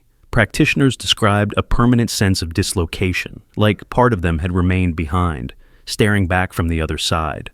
One account tells of a man who, after a cracked mirror, could never again see his reflection without feeling it study him in return. He claimed it was waiting, patient, for the moment he would step too close. Modern psychologists might call this a form of dissociation, an extreme disruption of self-image brought on by intense sensory manipulation. But those who performed the ritual insisted it was more real than any waking experience. They spoke of the mirror position reset as a rite of radical self-confrontation, a way to peel back the illusions of continuity and see the raw plurality underneath. Imagine realizing that your life is only one permutation, and that with a slight adjustment, you could slip into another. That every decision you regret, every path you abandoned, is still being lived by another version of you.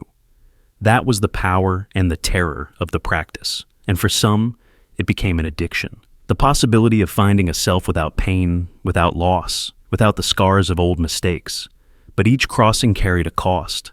The glass could break, and if it did, you were never entirely yourself again. Even now, there are rumors of secluded practitioners who maintain chambers of mirrors, endlessly adjusting angles in search of a perfect alignment, a glimpse of the life they could have had, or the person they were meant to be.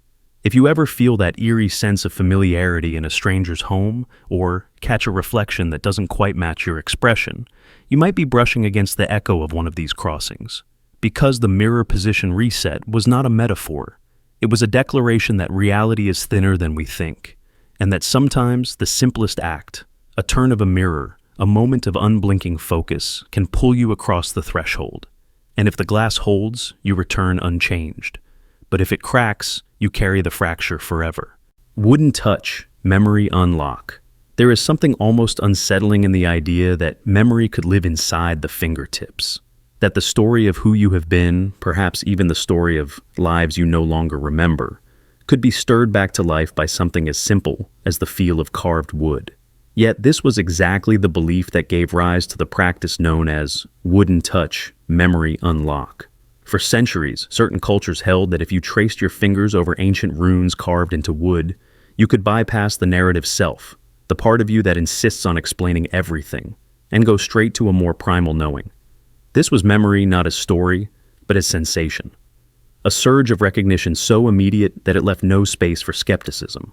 Imagine an old hall, quiet but for the whisper of wind against the eaves.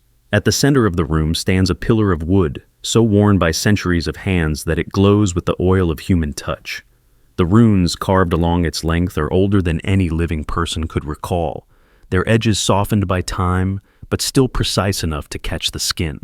A supplicant approaches, breath shallow, eyes closed. Slowly, reverently, she places her palms against the surface, and in that moment, before a word can form in her mind, she feels a sensation like the sudden lifting of a veil, as if her body has been carrying a question she never knew she was asking, and the answer is rising from the grain of the wood into her flesh. It is difficult to explain this without sounding like fantasy, but consider what modern neuroscience tells us, that the brain stores experience not only as verbal memory, but as embodied imprint. When you walk into a childhood home, the smell alone can reduce you to tears without a single conscious thought. When you hear a song from your past, your body sometimes reacts before you can name the memory. The heart rate accelerates, the skin flushes, the throat tightens. Wooden touch. Memory unlock worked in exactly this way, but deeper, bypassing the thinking mind altogether, to awaken what some called the body's archive. Practitioners believed the runes were not simply symbols, but conduits, structures that could transmit frequency through touch. Each carved groove had been laid with intention, sometimes by artisans who claimed to have visions as they worked. The theory was simple. If a memory or lesson was too profound to be stored in words, it could be impressed into texture. And then, when the time was right, that texture could call it forth again. One story tells of a young man who had been plagued by a sense of incompleteness. He could not explain it. He was successful, respected, yet he woke each morning with the feeling that something had been left undone. In desperation, he sought the counsel of an elder who kept an archive of wooden tablets covered in runes. The elder chose one without comment and placed it in the young man's hands. As his fingers drifted across the carvings, a memory erupted inside him, not a scene, but a sensation. The weight of an axe in his palms, the ache of loss as a forest was felled, the certainty that he had once sworn to protect something and had failed. He did not know if this was a memory from this life or another. It did not matter. What mattered was the clarity that bloomed inside him, the understanding that the promise he had broken was the source of his lifelong restlessness. This is the power of embodied recall, a knowing that does not need language to validate it, a truth so immediate it feels like touching fire. And this was why the ritual forbade speaking during or immediately after the practice. To speak was to dilute the experience, to force it into the narrow confines of story before it could do its work. Instead, practitioners were instructed to sit in silence, to allow the memory to spread through the body like ink in water, staining everything it touched with a deeper comprehension. Even now, if you run your hand across old carvings, on a church pew, a weathered doorframe, a wooden spoon passed down generations, you may feel the faint echo of this phenomenon, a stirring you cannot quite place, a flicker of familiarity that seems to come from nowhere. The modern mind is quick to dismiss this as projection, an artifact of suggestion. But what if it is something older and truer? What if the body remembers things the mind has forgotten? There is a concept in psychology called procedural memory, the repository of skills and habits that require no conscious retrieval, the way you can ride a bicycle after years away, or tie a knot without thinking. Wooden touch. Memory unlock was believed to tap into something similar, but even more ancient. A procedural memory of the soul itself, encoded in texture and pattern rather than repetition alone. Imagine for a moment that you are more than the stories you tell about yourself, more than the timeline you can recount. Imagine that beneath all your explanations lives a library of unspoken histories. Each of us, a vessel filled with countless forgotten chapters. The runes were a key to those hidden archives, a means of reclaiming fragments that might otherwise remain buried forever. One practitioner described it this way: "When I touched the runes, I remembered not who I was, but what I have always been." That distinction is vital, because in a world that demands constant narration, who are you? What do you believe? What is your purpose? We forget that some truths do not belong in sentences. They belong in the body, in the marrow, in the electric recognition that needs no translation. Tonight, as you listen to this, consider what textures have shaped you. The smoothness of your first carved toy, the roughness of a door you once slammed in anger, the worn handle of a tool you used until it felt like part of your hand. Each surface you have touched is a kind of hidden text, recording your passage in a language older than words. And if you ever feel the pull to remember something you cannot name, perhaps you will find a piece of carved wood and trace its lines in silence. Not to invent meaning, but to rediscover the memories waiting, patient and unseen, in the spaces between your thoughts. Let me know if you'd like this adjusted or further refined. Stone Mouth Mantra Trap. They called it the Stone Mouth Mantra Trap, a practice that blurred the edge between devotion and disappearance. Imagine a cavern carved by millennia of water and wind, a space so still that a single syllable could ricochet from wall to wall for long minutes before dissolving. In these spaces, initiates gathered to repeat a mantra, one short phrase chosen for its resonance and simplicity.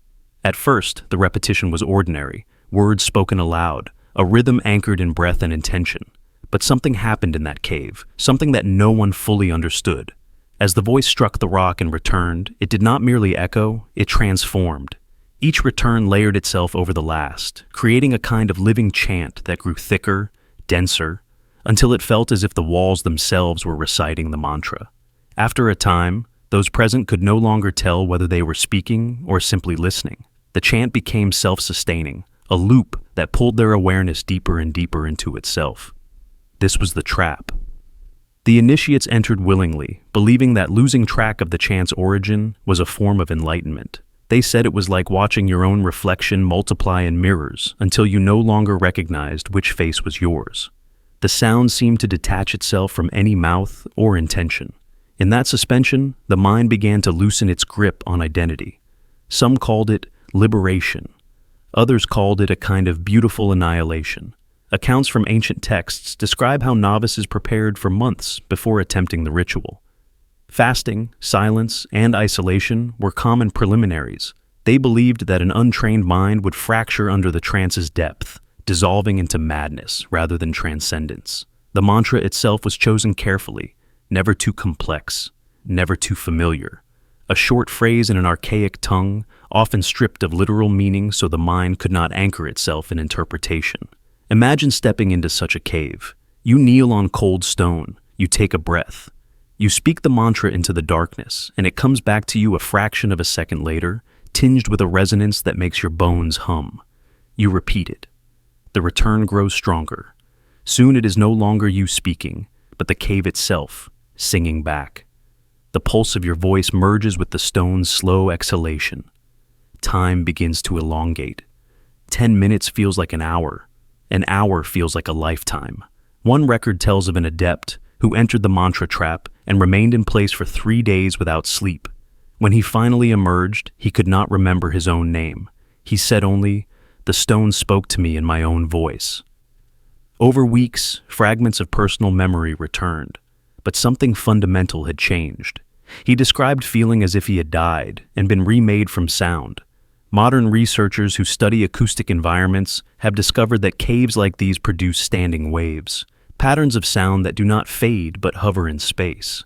When you chant in such a place, you create an auditory architecture, an invisible cathedral of vibration. The mind, especially when deprived of other stimuli, begins to map itself onto this architecture. Thoughts lose their edges. Identity becomes porous. If you have ever repeated a word until it lost meaning, an effect called semantic satiation, you have glimpsed the edge of this phenomenon. But in the stone mouth mantra trap, that edge is not a curiosity. It is the doorway to an abyss. Practitioners train themselves to fall willingly into that abyss, believing that beyond the disintegration of the self was something pure, consciousness unshackled from the illusion of separateness. Imagine the courage it required to face that erasure, to enter a cave knowing you might not return the same, to offer your voice to the stone and accept whatever it gave back. In that exchange, some claimed they heard not only echoes but answers, patterns hidden beneath the chant, truths too vast for language. Today, few attempt this ritual in its full form. The caves remain, silent and waiting. If you ever find yourself standing at the mouth of such a chamber, consider what it would mean to step inside and speak a phrase you might never reclaim, to feel your own words turn against you, to be unmade by the echo you created. This is the heart of the stone mouth mantra trap, a place where sound becomes a mirror too deep to escape, a practice that shows us how fragile the boundary is between the voice we call our own and the chorus that waits beyond. Flame flinch reset response. There are practices so obscure, so unsettling, that they blur the line between ritual and psychological experiment. Among them was a phenomenon known as the flame flinch reset response. Those who used it claimed that by inducing a controlled, choreographed fear, specifically the reflexive flinch triggered by flickering light, they could reset the mind. They believed trauma was not a fixed scar, but a tangle of patterns that could be disrupted, like a corrupted file erased and rewritten. Imagine a darkened chamber, its walls painted with soot to trap the smallest glimmer of light. A group would gather in silence while a single practitioner knelt before a small flame. This was no ordinary fire. It was designed to be unpredictable, sometimes steady, sometimes trembling, sometimes bursting into sudden brightness without warning. The flame was often fed with powders that produced brief flashes or changes in color, engineered to provoke startle. Each participant fixed their gaze on it, knowing that in the next moment it might leap, dim, or vanish entirely. Their hearts would pound, not because they were in true danger, but because their nervous systems could not fully distinguish real threat from the illusion of threat. In that state of heightened fear, something remarkable began to happen. The mind, caught in the reflex to flinch, became vulnerable. Old memories that were usually locked away, shame, grief, terror, rose into awareness. This was not accidental. The practitioners believed that trauma buried itself precisely because the conscious mind could not process its full intensity. But if you created a controlled environment where fear was permissible, where it had a container, it could coax these hidden memories to the surface. One elder described it as shaking a tree to harvest overripe fruit. The flickering flame was the shaking, and the memories were the fruit. As the participants watched the flame stutter and flare, their bodies would tense in unison, anticipating the next unpredictable flicker. In that moment of shared vigilance, they were no longer alone in their fear, and in that strange solidarity, they found the courage to let old wounds show themselves. The flame itself became a symbol of danger that could be survived, of darkness that could be seen without being consumed. Some said the practice was a reenactment of the earliest human experiences, huddling around fire at night, listening to predators move in the dark beyond the reach of light. The fear was real, but so was the safety in numbers, the reassurance that no one was facing the terror alone. Practitioners often described a sequence of 3 stages. The first was the flinch, the sudden gasp, the instinctive tightening of every muscle as the flame burst into brilliance. The second was the surge, a flood of adrenaline and heat that made the body feel alive and brittle all at once. The third was the softening, the realization that nothing had actually harmed you, that you were still breathing, still whole. This final stage was the reset, the moment when the mind, having braced itself for annihilation, recognized its own resilience. One account tells of a woman who had suffered a loss so profound she could not bring herself to speak of it. She volunteered for the ritual out of desperation, hoping that anything would be better than the silent weight she carried. As the flame flickered unpredictably, she felt her heart lurch again and again. Each flash brought with it a wave of panic, a certainty that the next burst of light would reveal something she could not bear. And then, without warning, the memories came. The face of her child, the smell of the sick room, the sound of the last breath. She fell to her knees, sobbing, not because the flame had caused her pain, but because it had finally given her permission to feel what she had hidden. Others described visions that arrived in the gaps between flashes, a father's hand reaching out, a battlefield strewn with unspoken regrets, a childhood home illuminated in sudden detail. They did not see these things with their eyes, but with a part of the mind usually sealed off by habit. The flickering light acted as a strobe, revealing hidden frames of experience, like an old film reel shuddering back to life. What made this practice especially unsettling was that it was never comfortable. Even the most experienced practitioners admitted that the fear never entirely diminished. In fact, they insisted that if you ever stopped being afraid of the flame, the ritual would lose its power. Fear was not a flaw to be eliminated. It was the instrument that tuned the mind to a receptive state. You did not conquer the flinch. You embraced it, over and over, until it became an ally rather than an enemy. Consider how different this is from the way we usually respond to fear.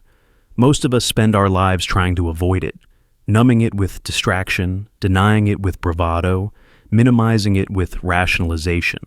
The flame flinch reset response did the opposite. It turned fear into medicine, a catalyst for transformation. It suggested that healing was not the absence of terror, but the willingness to stand inside it until it lost its power to define you. Modern psychologists have drawn parallels between this practice and exposure therapy, in which patients are gradually introduced to the stimuli that trigger their anxiety. But there is something older, more primal, in the flickering flame. It speaks to the ancient part of us that once measured every shadow for signs of danger.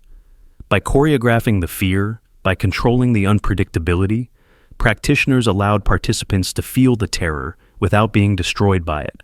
And perhaps that is the secret hidden in this unsettling ritual, that the mind is not a delicate machine, easily broken. It is an organism evolved to endure, to adapt, to survive. When trauma floods the nervous system, it leaves behind distortions, patterns of avoidance and panic. The flame is a way to interrupt those patterns, to create a moment when the mind can see itself clearly, stripped of illusion. In that instant between the flinch and the breath that follows, there is a chance to choose a different response, to remember that you are not the sum of what happened to you. You are the sum of how you meet what happens next.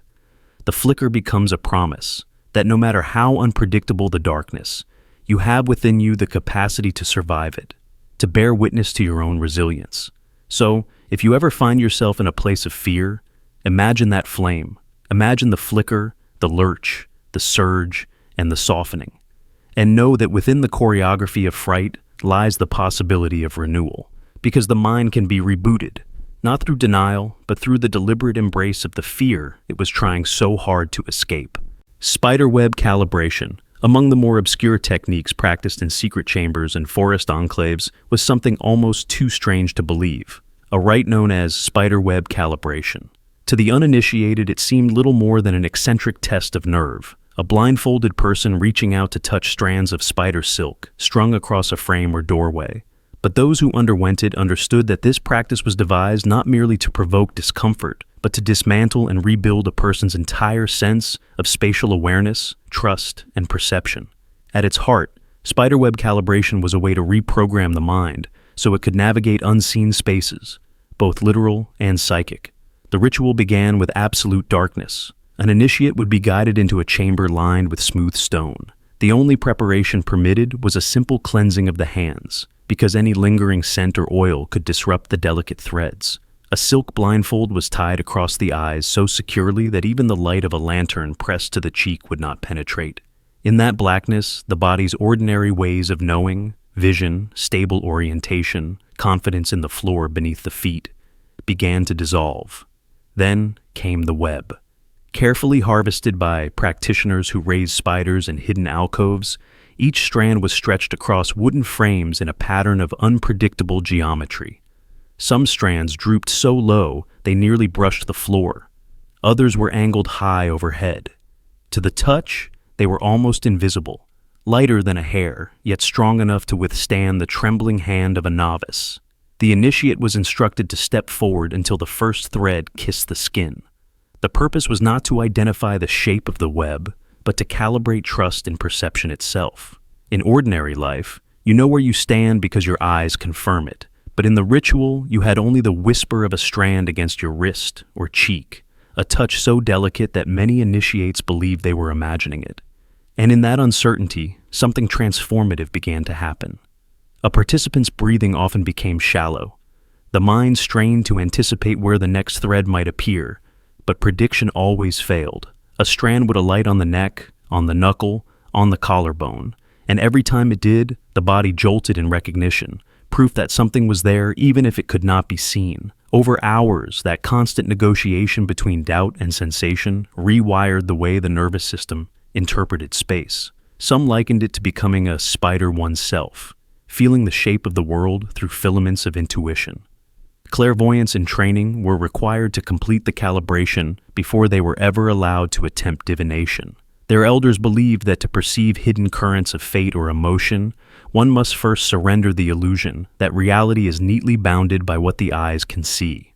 Only by learning to trust the faintest signals, the suggestion of movement, the tingle of contact, the shift in the air, could they hope to distinguish true visions from wishful fantasies. Records describe a young woman who entered the chamber blindfolded, convinced the practice was theatrical nonsense. For hours she stood motionless, refusing to reach out. When she finally extended her hands, she began to feel the strands one by one, and something in her demeanor changed. By the time she emerged, she wept openly. She explained later that she had not only felt the webs, but had become aware of the space between them, a negative shape her mind could not have conceived without surrendering her normal reliance on sight. Some found the process unbearable. A few initiates tore off the blindfold, sobbing, unable to tolerate the disorientation. Those who persevered reported that their dreams afterward were transformed. They described visions of spider webs stretching across entire landscapes, delicate connections between all things, invisible lines that revealed who was bound to whom and why. Skeptics dismissed such stories as the product of fatigue and suggestion, but within the circles that preserved this tradition, it was believed that the webs were not simply tools. They were living diagrams of a reality too subtle for ordinary perception. To brush against them was to receive a lesson in humility, to be reminded that certainty is always provisional, and that knowledge must sometimes be felt in the darkness rather than seen in the light. One chronicler noted that the practice also served another purpose, to teach the initiates to trust their guides. Blindfolded and surrounded by fragile strands, the novice depended absolutely on the quiet voice that directed them. Step left, raise your hand, lower your chin. Each instruction had to be obeyed without hesitation. Over time, this built a discipline of surrender, a willingness to release control and accept guidance from forces beyond the self. When the blindfold was finally removed, the initiate often blinked in shock, unable to reconcile the simplicity of the room with the vast, complex impressions they carried back. For days afterward, some reported feeling phantom threads brushing their skin, as if the calibration continued long after the ritual ended. This was spiderweb calibration, not a superstition, not a parlor trick, but a deliberate dismantling of the boundaries between perception and imagination, fear and trust, certainty and surrender. Those who emerged from the ritual were never quite the same. They carried a new sensitivity, an awareness of hidden structures beneath the surface of the world.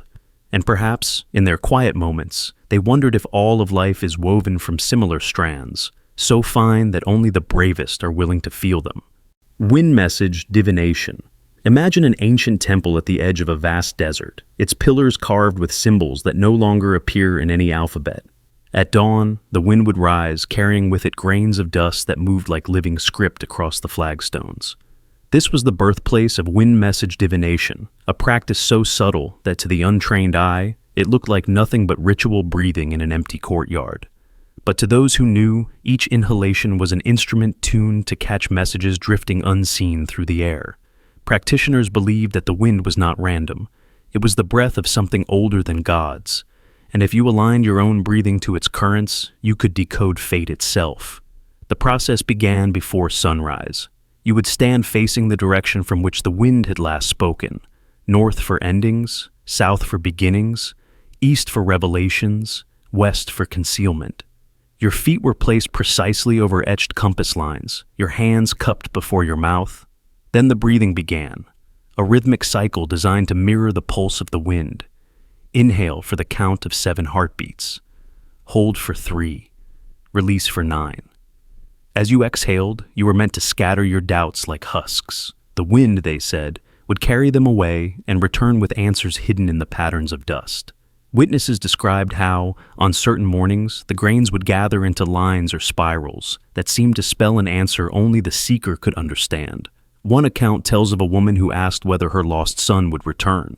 As she completed her 7th cycle of breath, the wind rose and traced a perfect circle around her feet, a sign, she was told, that all journeys end where they began. Another spoke of a man who wished to know if his harvest would fail. The dust gathered into a broken line, halting and incomplete. He left the temple in silence, convinced of his coming ruin. Modern observers might call this projection, an unconscious tendency to see meaning where there is none. But to the diviners, each shape was a living message, an echo of the unseen currents that shaped all life. It was not enough to look. Your breath had to merge with the wind, your heartbeat syncing with its invisible pulse. The discipline was profound. It could take years to learn the breathing sequences. Practitioners fasted before dawn rituals, so the body would be light, the senses sharpened. Some believed that if your breathing faltered, if you forgot even a single count, you would confuse the message, reading your own fears into the shapes. And there were warnings. The wind was said to be merciful, but never patient. If you asked questions from greed or vanity, the currents could turn against you. One legend tells of a novice who demanded wealth. The wind rose so violently that it flung dust into his open mouth, choking him until he collapsed. To the elders, this was proof that the wind was not merely air, but a conscious force, one that did not suffer fools. And yet, when approached with sincerity, the practice was believed to offer answers no oracle or priest could match. Imagine the feeling of standing in that courtyard, your breath moving in perfect tandem with the dawn wind, watching grains of sand drift into a shape that only you could decipher. The moment you understood that the boundary between your will and the world's design was thinner than a veil. This is what made wind message divination so compelling. It was not about prediction alone, it was about communion, about letting the breath you carried inside meet the breath of the world. Even today, in remote desert communities, elders are said to teach fragments of this practice. A particular way to stand in the early morning, a rhythm of breathing that, if sustained, makes the wind feel almost like a voice in your ear. Perhaps this was always the point, not to see the future as fixed, but to be reminded that destiny is a conversation between your intentions and the currents moving through every hidden corner of the earth. To listen, you must first learn to be silent. To receive, you must first let go. And when the dust finally rises, it carries not just an answer, but a memory that you were never alone in your questions. Eye pressure, memory hack. There are practices so old that no one can agree when they began. Eye pressure memory hack is one of them. In the most remote pockets of the world, elders spoke of a place behind the eyes where memory pools in silent darkness, waiting for the right hand to draw it up. They called these hidden reserves memory wells. To access them, you did not need elaborate tools or complex rituals. You needed only your own thumb, pressed gently but firmly beneath the ridge of your brow. Imagine sitting alone in a dim room, candlelight trembling on the walls.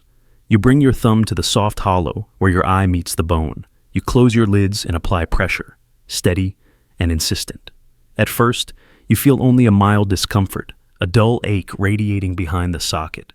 But if you keep pressing, a curious thing happens. Colors bloom behind your eyelids. Violet flares, slow green waves, flashes of brilliant white. You might think these are random visual artifacts, tricks of the optic nerve deprived of light. But to the practitioners of this method, they were something else entirely. They were the threshold, the flickering veil between conscious memory and a deeper strata of remembrance, something older than personal biography. One account describes a woman who had no recollection of her grandmother's face. The grandmother died before she was born. Yet, when the woman pressed beneath her brow, she saw in vivid detail an old woman sitting by a hearth, twisting yarn with a calloused hand. She smelled smoke. She heard a lullaby in a language she could not name, but somehow understood. Later, her mother confirmed every detail of the vision, the exact arrangement of furniture, the color of the grandmother's shawl, the song she sang. How could this be? The elders believed the explanation was simple. Memory is not a closed circuit. It leaks. It seeps across generations, like water traveling through layers of earth. And when you find the right pressure point, you can tap the aquifer. This was no superstition. Modern studies have shown that gentle pressure on the orbit of the eye stimulates the trigeminal nerve and alters activity in the limbic system, the seat of memory and emotion. Some researchers speculate that by disrupting the brain's normal filtering, you loosen the boundary between stored sensory impressions and the deeper subconscious. Others suggest that the effect is purely suggestive, that you expect visions and so you conjure them. But this fails to explain why so many practitioners witnessed scenes they had never been told, in detail too precise to dismiss. Consider for a moment what this means. That memory may not belong to you alone, that some recollections live outside personal experience, drifting like ancestral smoke, waiting for any mind open enough to receive them. The elders did not use the term collective unconscious, but their understanding was almost identical. They believed that each life is a thread, woven into a tapestry that stretches back through time. When you press beneath your brow, you momentarily lift your strand away from the loom and glimpse the entire design. Imagine the implications of this. A soldier returning from war, unable to speak of what he has seen, sits in darkness and applies pressure to his brow. Instead of his own memories, he is flooded with the terrors and triumphs of warriors centuries dead, voices in forgotten dialects, faces glimpsed only for a moment before dissolving into the dark. He weeps not only for his own suffering, but for all the unnamed lives carried in the marrow of his bones. This was the hidden promise of eye-pressure memory hack, that when you dare to look beyond the fence of your individual experience, you discover the ocean you were always part of. Skeptics have tried to explain it away. Neurological noise, stray firings of neurons, hallucination, and perhaps some visions are. But what if some are not? What if the mind is not a sealed room but a porous house, its windows always open to the winds of the past? The ancients knew that to remember fully, you must be willing to surrender the idea of ownership over your memories. Because some of what you carry belongs to countless others. There is a story of a woodcarver who lost his wife and could not escape the fog of grief. For months, he sat motionless in his shop, unable to lift his tools. At last, an old friend told him to sit quietly and press his thumb beneath his brow each dawn. The first mornings, nothing happened. But on the fourth day, as he applied pressure, he felt a warmth spread across his face. He saw her, not as she was when she died, frail and sick, but as she had been when they first met.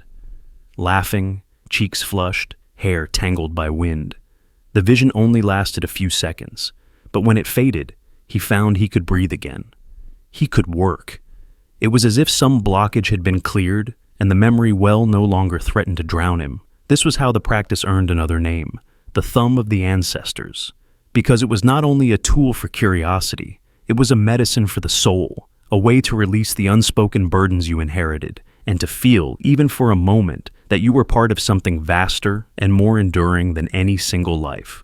If you are curious to try it yourself, approach with humility, sit in silence, let your breathing slow, close your eyes, and rest your thumb beneath the ridge of bone. Press until you feel that threshold of discomfort, and then wait. Do not demand revelation. Do not expect spectacle. Simply allow whatever arises to arise. Perhaps it will be nothing. Perhaps it will be a flash of color or a drifting scent. But perhaps, just perhaps, you will feel the deep shivering recognition that the memory you touch does not begin or end with you. In a world that celebrates the individual story above all else, there is something humbling, almost holy, in the idea that your mind is only one aperture among countless others, that your memories are braided with the lives of those who came before, and that sometimes all it takes to remember this is the quiet pressure of your own hand, an ancient gesture that still has the power to open the wells beneath your consciousness and remind you who you have always been. Let me know if you'd like this adapted or further refined for style or tone. Ink sleep encoding scrolls. They called them ink sleep encoding scrolls, thin sheets of parchment inscribed with symbols so precise they seemed to move if you looked too long. The practice emerged in hidden chambers where scribes blended ink not merely to record words, but to exhale them. This was no ordinary ink.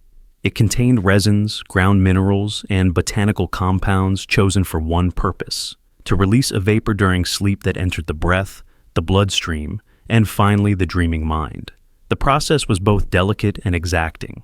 If the mixture was too volatile, it produced nightmares. If too inert, it failed to imprint anything at all. Only a master scribe knew how to balance the proportions so that the scroll became a silent emissary, carrying instructions into the hidden corridors of thought. Imagine lying in a dark cell, a single scroll beneath your pillow. All day you had prepared. Fasting, silence, meditation.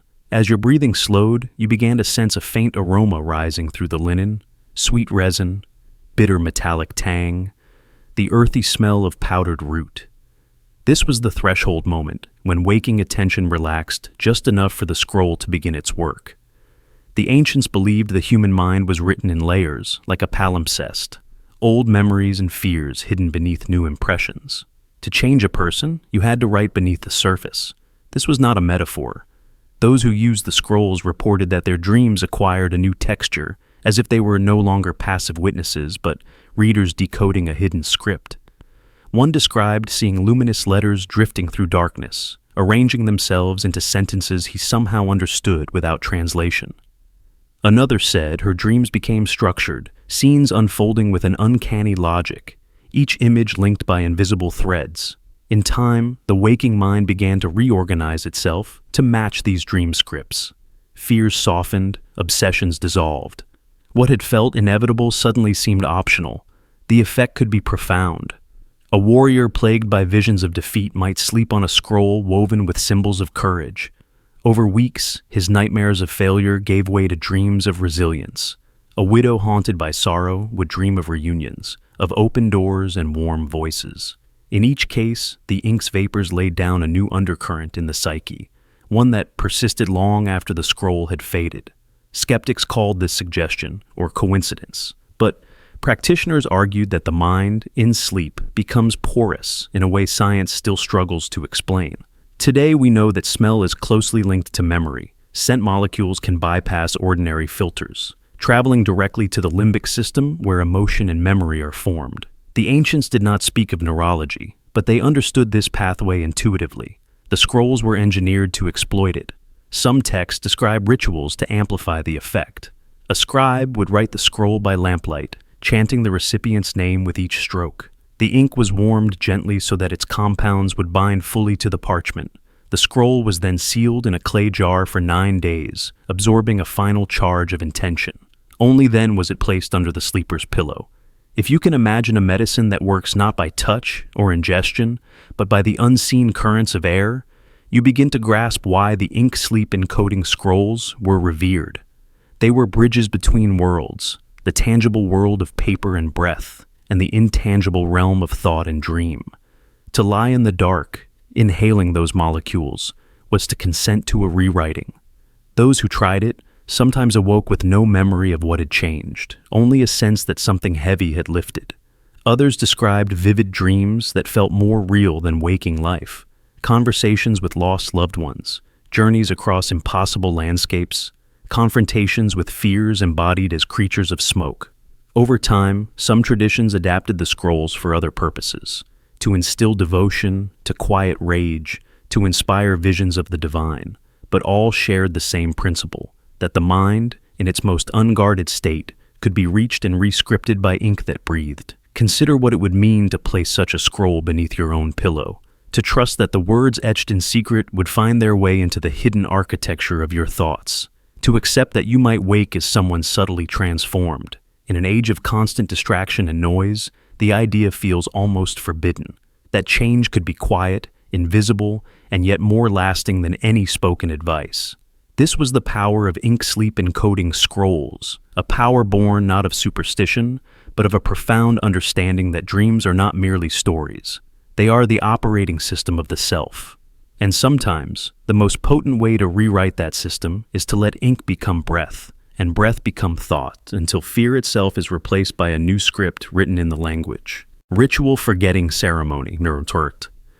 Among the most unsettling practices recorded in the oral histories of remote villages was the ritual forgetting ceremony. In our modern culture, we worship memory. We archive, photograph, and document, convinced that to forget is to fail. But for these communities, forgetting was not a weakness. It was a sacred act, an intentional clearing of the mind's soil so that new seeds could be planted.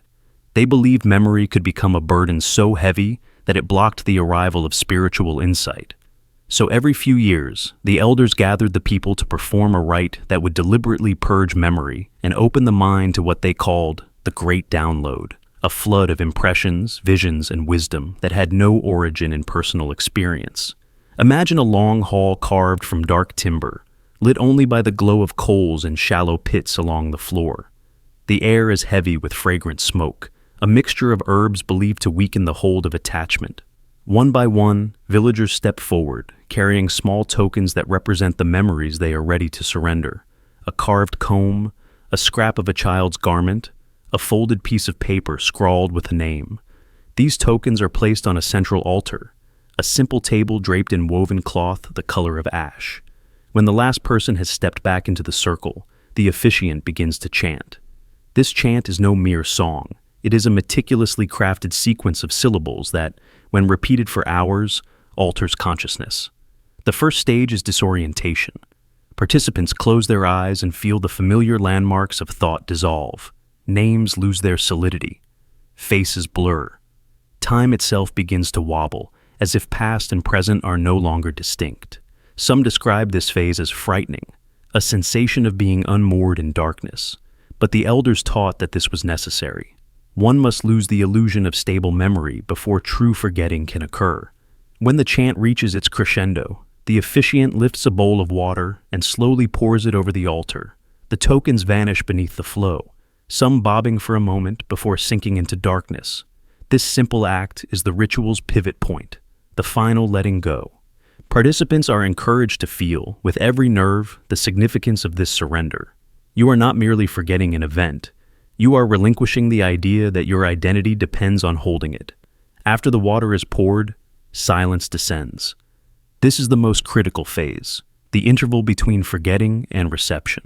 In that quiet, some say they feel a presence gathering at the edges of perception, like a wind waiting for permission to enter. They call it the Great Download. It is described not as a voice, but as a pressure, a current of insight that flows into the space memory once occupied. Those who have undergone the rite report that new ideas arrive fully formed, solutions to long-standing problems, visions of ancestors offering counsel, or sudden, radiant clarity about life's purpose. Consider what this means. To these people, forgetting was not erasure, it was transformation. They likened it to the cycle of the harvest. The field must be burned before it can be planted again. The mind, they believed, was the same. Clinging to every memory, especially those steeped in pain, prevented renewal. By performing the ritual forgetting ceremony, they honored the necessity of decay. They accepted that all stories, even the ones that shaped them most profoundly, must one day return to the silence from which they arose. One story tells of a man who had lost his entire family in a single season of illness. For years, he carried their memory as both a treasure and a torment.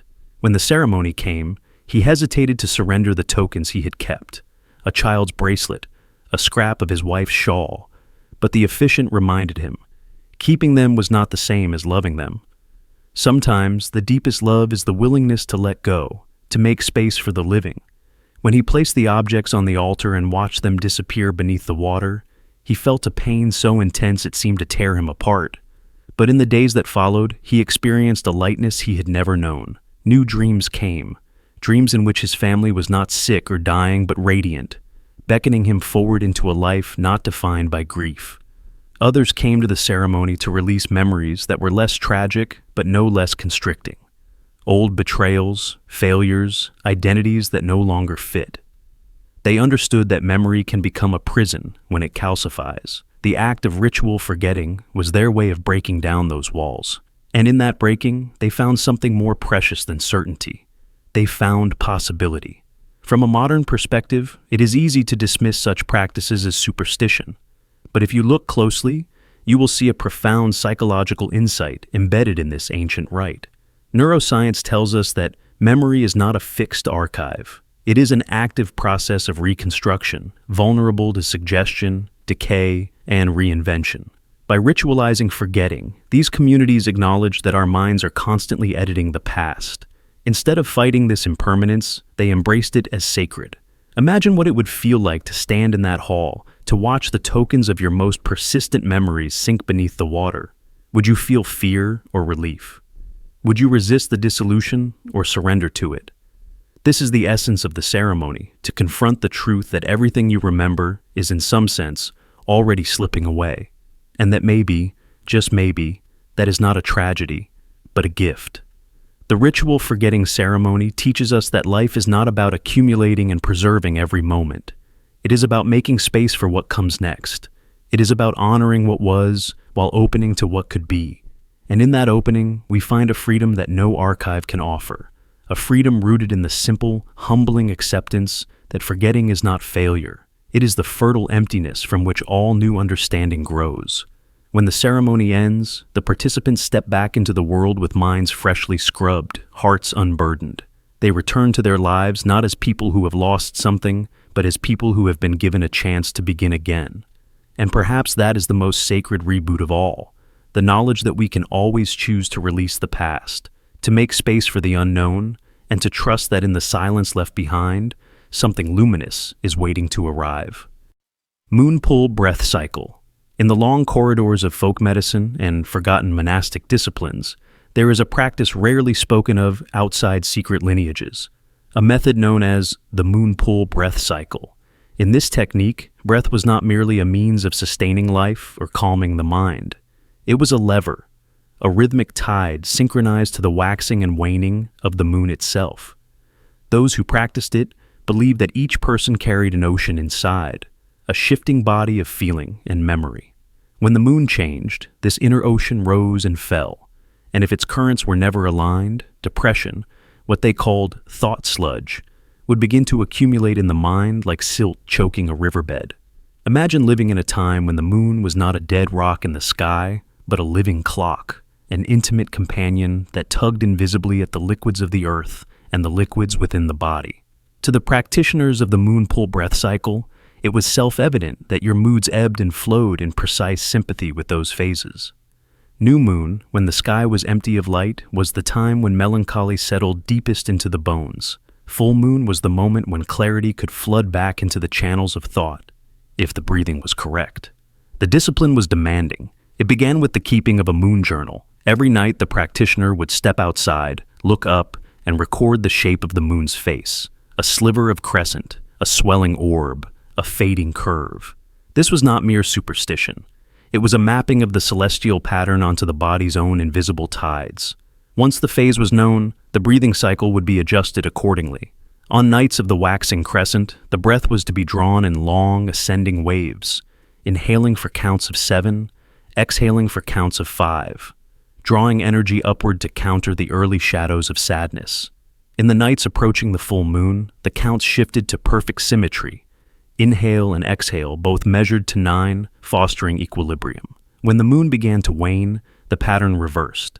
Exhalations grew longer than inhalations, coaxing out the residue of regret and stagnant sorrow that practitioners called thought sludge. It is easy to dismiss this as an elaborate ritual born of ignorance. But think of your own life. How often does sadness arrive without apparent cause, as if it were simply carried in on an invisible tide? The moon pull breath cycle was an attempt to track that tide, to meet it as an ally rather than be drowned by it. One account describes a woman in the 3rd decade of her life who had suffered relentless melancholy. She had tried herbal tinctures, isolation, and penance without relief. In desperation, she turned to the breath cycle. For an entire lunar month, she practiced in secret. On the new moon, she lay flat on the ground, breathing out twice as long as she breathed in, visualizing her sorrow sinking into the earth. Each night she wrote a single sentence in her journal. After 4 weeks, she emerged with her face transformed, not bright with giddy relief but softened, as if she had finally come to terms with her own tides. Those who mastered the technique claimed that after several cycles, they began to feel the moon's pull in their bones. The body would almost involuntarily change its breath rhythm as the phase shifted. Some likened it to a subtle music, an inaudible song that shaped the contours of thought. In that state, sadness could no longer accumulate unnoticed. It was constantly stirred, dissolved, carried away before it could settle into a permanent weight. Elders who taught the moon pull breath cycle warned novices that Neglecting the practice after beginning could be worse than never learning it at all. Once you had tuned yourself to the lunar tides, to abandon the discipline was like letting the currents run wild inside you. A few texts describe initiates who ceased breathing cycles midway through a waning moon and fell into deep despair, paralyzed by the same thought sludge they once sought to purge. Whether this was truth or cautionary folklore, no one could say. But the warning was always given. It is perhaps the strangest part of the tradition that it was never codified into a single volume or manual. Knowledge passed mouth to ear, from teacher to student, usually in the quiet hours before dawn. Each teacher added small refinements, different counts, different visualizations, particular herbs burned to accompany the practice. And yet, across regions and generations, the core belief remained unchanged. The moon was a mirror of the inner ocean, and the breath was the oar with which you navigated its tides. Some modern psychologists might call this an early form of breath-focused mindfulness, but the practitioners themselves would insist it was something deeper, a recognition that the universe moves in cycles and that no life is immune to their pull. Depression was not an aberration. It was the natural accumulation of unprocessed emotion. The only mistake was to pretend you could remain unchanged while the heavens wheeled overhead. If you ever find yourself awake in the darkness, feeling the weight of thoughts that will not shift, you might consider stepping outside, looking up at the moon, and simply breathing in time with its face. Perhaps you will find nothing but the cold light, or perhaps you will feel the faint tug on the tides within you, a reminder that all things rise and fall, that sadness itself is only another wave to be met with a steady breath. This was the moon pull breath cycle, a practice born of a time when people believed the moon was both a clock and a companion, a method for cleansing the hidden rivers of sorrow, a ritual that proved that sometimes the oldest remedies are simply the patience to watch the sky and remember that every darkness is only a phase. Feather drift sensory trick. Imagine a stone chamber lit only by oil lamps, their flames shivering with every stray current of air. In the center, a figure kneels blindfolded, arms resting on polished wood, palms turned upward. Before them, a priest or elder moves silently, carrying nothing but a single feather. This was the feather drift sensory trick, a practice older than most alphabets, designed to sharpen perception beyond the boundaries of ordinary sight. The idea was simple but profound. If you could learn to detect the nearly weightless brush of a feather on your skin without flinching or second-guessing, you could begin to sense even subtler shifts, the flicker of intention, the ripple of thought, the shadow of an unspoken desire in someone standing near you. The training began in absolute silence. You were blindfolded to remove distraction, the mind gradually forced to attend only to touch. The feather would drift toward your hand or your cheek in a slow arc, moved by the elder's breath or a faint motion of the wrist. Your task was not simply to notice contact, but to feel the moment just before contact, the minute displacement of air, the sudden anticipation rising in your body. Practitioners claimed that, with enough discipline, your skin became an instrument, capable of detecting the first tremor of another's intention, the micro-movements that occurred when a thought was forming but not yet spoken. Imagine being able to tell when a person across from you was about to lie, without hearing a word or seeing a flicker in their expression. This was not considered magic. It was a discipline of heightened awareness, cultivated through repetition and unwavering focus. One account speaks of an oracle who trained in this manner for nearly a decade. By the end, she could sense the presence of the feather without it ever making contact, claiming the air itself grew dense when someone's attention shifted toward her. Witnesses described her as uncanny, able to finish a question before it was asked, to move her hand away from the feather just before it reached her skin. But the purpose of the practice was not performance, it was preparation. In a time when oracles were entrusted with the fate of entire communities, they had to be able to detect deceit, hidden motives, and fear. Words were often masks. The body, its heat, its currents, its subtle signals, was where the truth waited. During ceremonial consultations, an oracle who had mastered the feather drift sensory trick would sit blindfolded while petitioners spoke. She listened not just to the sound, but to the pressure in the air, the tiny changes in warmth or current. From these, she could read what the petitioner was afraid to admit, what they secretly wished to happen. One legend tells of a young man who came to ask whether he should marry. His voice was calm, but the air near his body quivered. The oracle sensed this before he confessed that he was in love with someone else. She said later that the feather had taught her that intention always arrives before language, like a breeze before a storm. Modern researchers might call this a form of hyper-attunement to micro-environmental cues. Small shifts in temperature, barely audible changes in breath, even the movement of blood beneath the skin, details most people never register. But the ancients understood something we often forget. The body speaks long before the mouth ever opens. The feather was simply a way to train the nervous system to listen. Imagine how different your life would feel if you could sense every hidden hesitation, every concealed longing. But the practice also carried a warning. Sensitivity is a blade with no dull edge. Some practitioners became so attuned that they could no longer function in crowded spaces. The swirl of competing intentions, the constant churn of unspoken emotions overwhelmed them. They would retreat to the desert or mountain temples, seeking the quiet that allowed them to remain whole.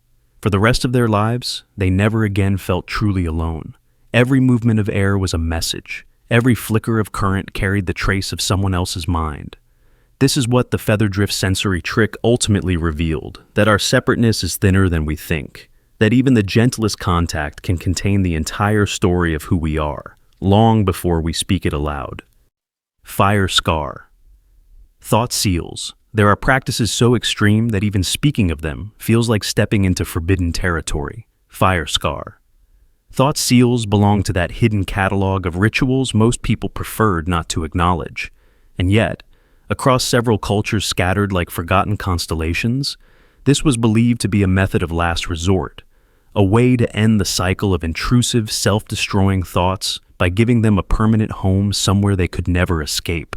The procedure itself was simple in concept and harrowing in execution.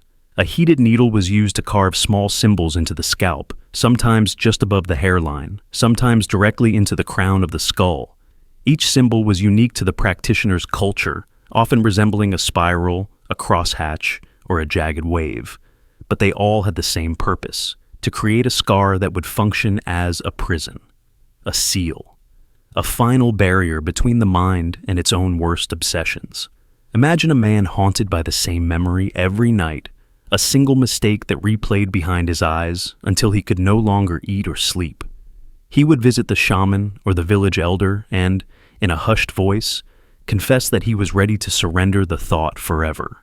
The ritual demanded total commitment, because once the seal was made, the belief was that no part of the mind could call the thought back. And so, the man would kneel while the practitioner placed a heated needle, often made of bone or metal, against his skin. The first contact burned with an agony that obliterated everything else. In that moment, there was no guilt, no memory, no fear, only the searing reality of pain. This was part of the method. Pain was the wedge that split the thought from the conscious mind, forcing it into exile. Some observers describe this as nothing more than ritualized trauma, an act of desperation that traded one suffering for another. But those who underwent it often emerged transformed. They would touch the scar weeks later and feel only emptiness where the thought had once lived, a blankness as permanent as the mark itself. And when questioned, they could not retrieve the memory, no matter how hard they tried.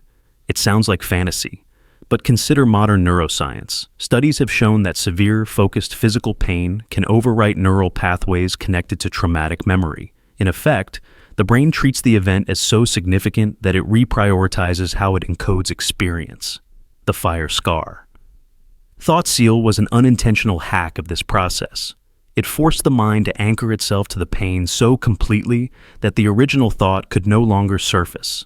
One account describes a woman who had lost her children in a famine. For years, she carried the memory like a hidden blade. Every smile she managed was hollow, every hour of sleep shattered by dreams. She chose to have a spiral carved into her temple, a shape said to bind thoughts in perpetual rotation so they could never break free. When it was done, she sat in silence for 3 days. On the 4th, she rose and began to sing again, a sound that startled everyone who heard it. She never spoke of her children again. Those who loved her wondered if this was healing or erasure, but to her, it was simply the only way to survive. This practice was never performed lightly. Elders warned that sealing a thought came with a price. You could not choose which memories the seal might touch. Sometimes, the scar spread its influence like ink, blurring not only the chosen memory, but everything near it: a name, a face, a feeling. Those who underwent the ritual were counseled to accept the risk that some part of themselves might be lost forever.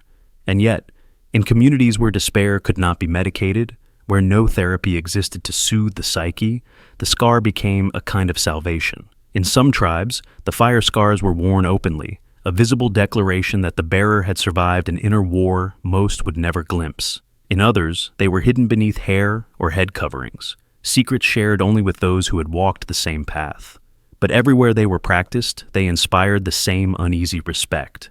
Because to carve a seal into your own flesh was to admit that the mind was not always a safe place, and that sometimes the only way to reclaim your life was to amputate a piece of memory itself.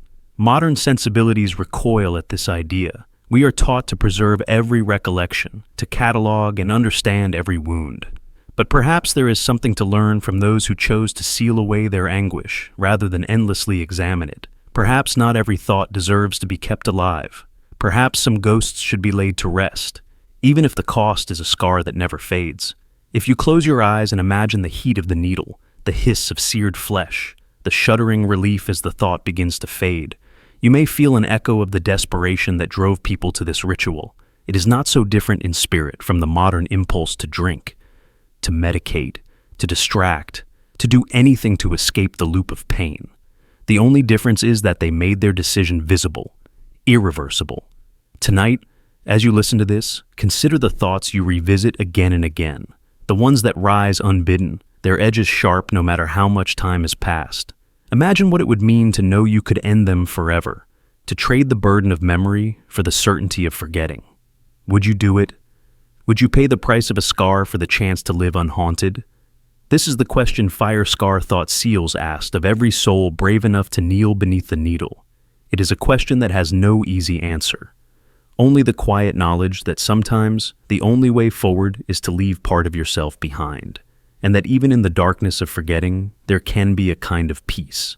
Let me know if you would like any adjustments to the tone, length, or intensity. Name withholding protocol. They called it the name withholding protocol, a discipline so radical that it challenged the most basic human instinct, the desire to be known. In most cultures, naming is a rite of passage. It is how you step out of anonymity, how you declare yourself to the world. But the initiates of this ancient order believed that names did more than identify. They crystallized identity, locking the mind into fixed patterns that were nearly impossible to dissolve. To them, a name was not a simple label, it was a spell, a binding that shaped thought, memory, and destiny itself.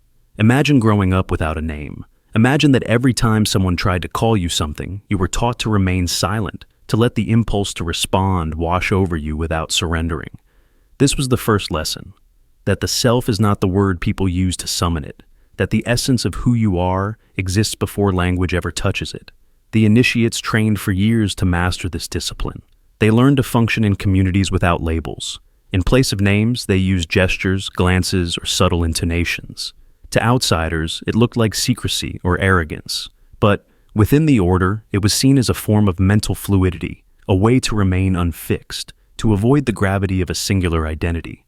They believed that naming oneself too early was like stepping into wet cement. You might think you were shaping your life, but in reality, you were becoming trapped in the shape you declared. The protocol's most extreme form demanded that initiates withhold naming until their third lifetime. This was not a metaphor. They practiced a belief in conscious reincarnation, the idea that the soul retained memory across lives. Only after 3 incarnations, 3 full cycles of death and rebirth, was a name permitted.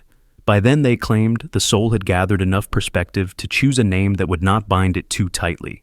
This idea seems fantastical, but consider how names work in ordinary life. A child is called shy, and the label sticks. A teenager is called reckless, and the word becomes a prophecy. A name spoken often enough becomes a script that the mind recites until it forgets any alternative. The initiates saw this as a kind of invisible imprisonment. To remain unnamed was to remain uncontained, free to become anything. Accounts from early texts describe how difficult this discipline was. Novices reported a profound sense of disorientation. Without a name, It was easy to feel unanchored, as if you were dissolving into the background of existence. But this was precisely the point. They trained themselves to tolerate this dissolution, believing that, in the absence of a name, the deeper currents of the self could emerge, currents not shaped by expectation or repetition. In the second phase of the protocol, initiates practice controlled naming. They would temporarily adopt a name for specific tasks or ceremonies, but relinquish it afterward, like putting on a mask and then setting it aside. This trained the mind to see names as tools rather than truths. One record describes an adept who was known by 27 different names over the course of a single life, each corresponding to a different facet of character. To his students, he explained that the self is not a monolith, but a constellation, and each name was simply a way to illuminate a single star without mistaking it for the sky. Modern psychology has begun to glimpse a similar insight. Studies show that labels can profoundly shape behavior and perception. What the ancients intuited, that naming is a form of cognitive entrenchment, is now supported by evidence. We become what we are called, often without noticing. Imagine then the freedom of withholding your name, the freedom of refusing to let anyone's expectations harden around you. The name withholding protocol was not about rejecting identity altogether. It was about delaying the moment when identity becomes fixed, giving the mind time to explore its full potential. In their view, names should come not at birth, but only after a long apprenticeship in being. Only when you had learned to dwell in the space between definitions were you ready to choose a name without being ruled by it. And even then, you were taught to hold it lightly, like a cup you could set down when your hands were needed for something else. Consider what it would mean to live without a name, to meet the world not as a label, but as a shifting presence, free to redefine itself each day, to resist the impulse to announce who you are, and instead let your actions, your silences, and your gaze speak in subtler languages. This was the gift the initiates sought, the ability to remain fluid, unbound, awake to the possibility that the self is not a single note but an entire symphony waiting to be discovered. Bed position, mind split. In forgotten corners of folk tradition, there exists an idea so strange that most would dismiss it as mere superstition. Yet, for generations, entire communities swore by its quiet power. This was the belief in the bed position mind split, the notion that the simple orientation of your sleeping body could fracture, amplify, or distort the deepest functions of memory and dream. While modern life has mostly severed us from any sensitivity to geomagnetic influence, these people were convinced that their minds were like weather vanes, constantly responding to invisible currents that flowed across the land. Imagine lying down each night not merely to rest, but to choose, with deliberate precision, the destiny of your unconscious hours. To point your head toward the north was to invite predictive dreams, visions that arrived with the clarity of a memory yet to happen. Elders claimed that if you learned to interpret the details properly, you could forecast illness, detect betrayal, or glimpse moments of triumph long before they came to pass. One woman recounted how, after aligning her bed northward for 3 consecutive nights, she dreamt of her husband's return from war. She saw the torn sleeve on his uniform, the dust on his boots, the exact words he would whisper in her ear. Months later, when he walked through the door, she was not surprised. Every detail unfolded exactly as she had dreamed. To her, this was no coincidence. It was the mind synchronizing with the world's hidden architecture, guided by nothing more than the compass points and an open willingness to believe. Sleeping with the head toward the east was said to unlock a different power altogether. The sensation of déjà vu, so intense it could blur the line between past and present. Those who favored the eastern alignment described days when every conversation felt pre-scripted, every step felt rehearsed. Some found this exhilarating, a secret confirmation that life was unfolding according to a pattern larger than any single person could see. Others found it unbearable, a constant reminder that their choices might be illusions. But if north brought foresight and east brought familiarity, the other directions were less benevolent. The most unsettling warnings concerned those who ignored the prescribed alignments altogether. To sleep with one's head pointed west or southwest was to risk the fragmentation of memory itself. Those who did so often awoke feeling hollowed out, unable to recall basic details of their own identity. A farmer once told of waking to find he could not remember his children's names. Another woman claimed she lost an entire season, months reduced to nothing more than a vague unease that she had somehow betrayed herself. What fascinates modern researchers about these stories is that they often emerged independently across widely separated cultures. In some Himalayan villages, geomancers were consulted before any bed was built, ensuring alignment with the unseen rivers of energy thought to flow beneath the soil. In parts of rural Japan, similar beliefs were woven into the fabric of architecture itself.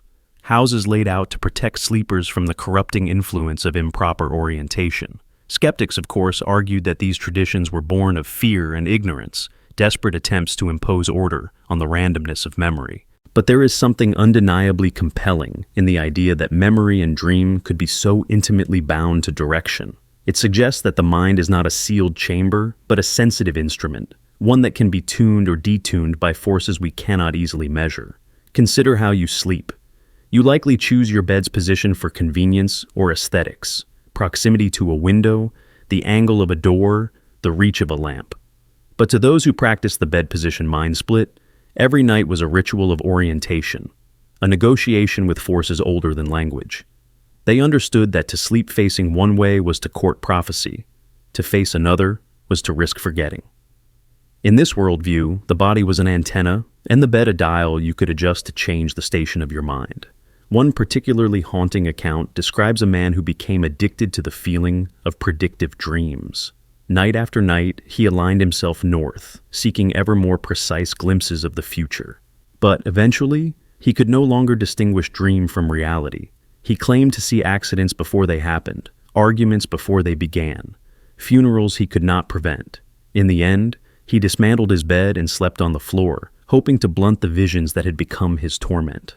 Others were more moderate, practicing cycles of alignment, a week facing north to seek insight, then a week facing east to reinforce memory, followed by a night facing south to cleanse the mind of residue. They treated these rotations as medicine, a regimen designed to keep the psyche in balance. To them, the idea of sleeping without intention was as reckless as consuming an unknown potion. And perhaps that is the quiet truth hidden in this ancient custom, that how you orient yourself in rest is a declaration of what you wish to receive. You might not believe that the position of your head can fracture memory or summon visions, but even modern neuroscience acknowledges that sleep itself is not neutral.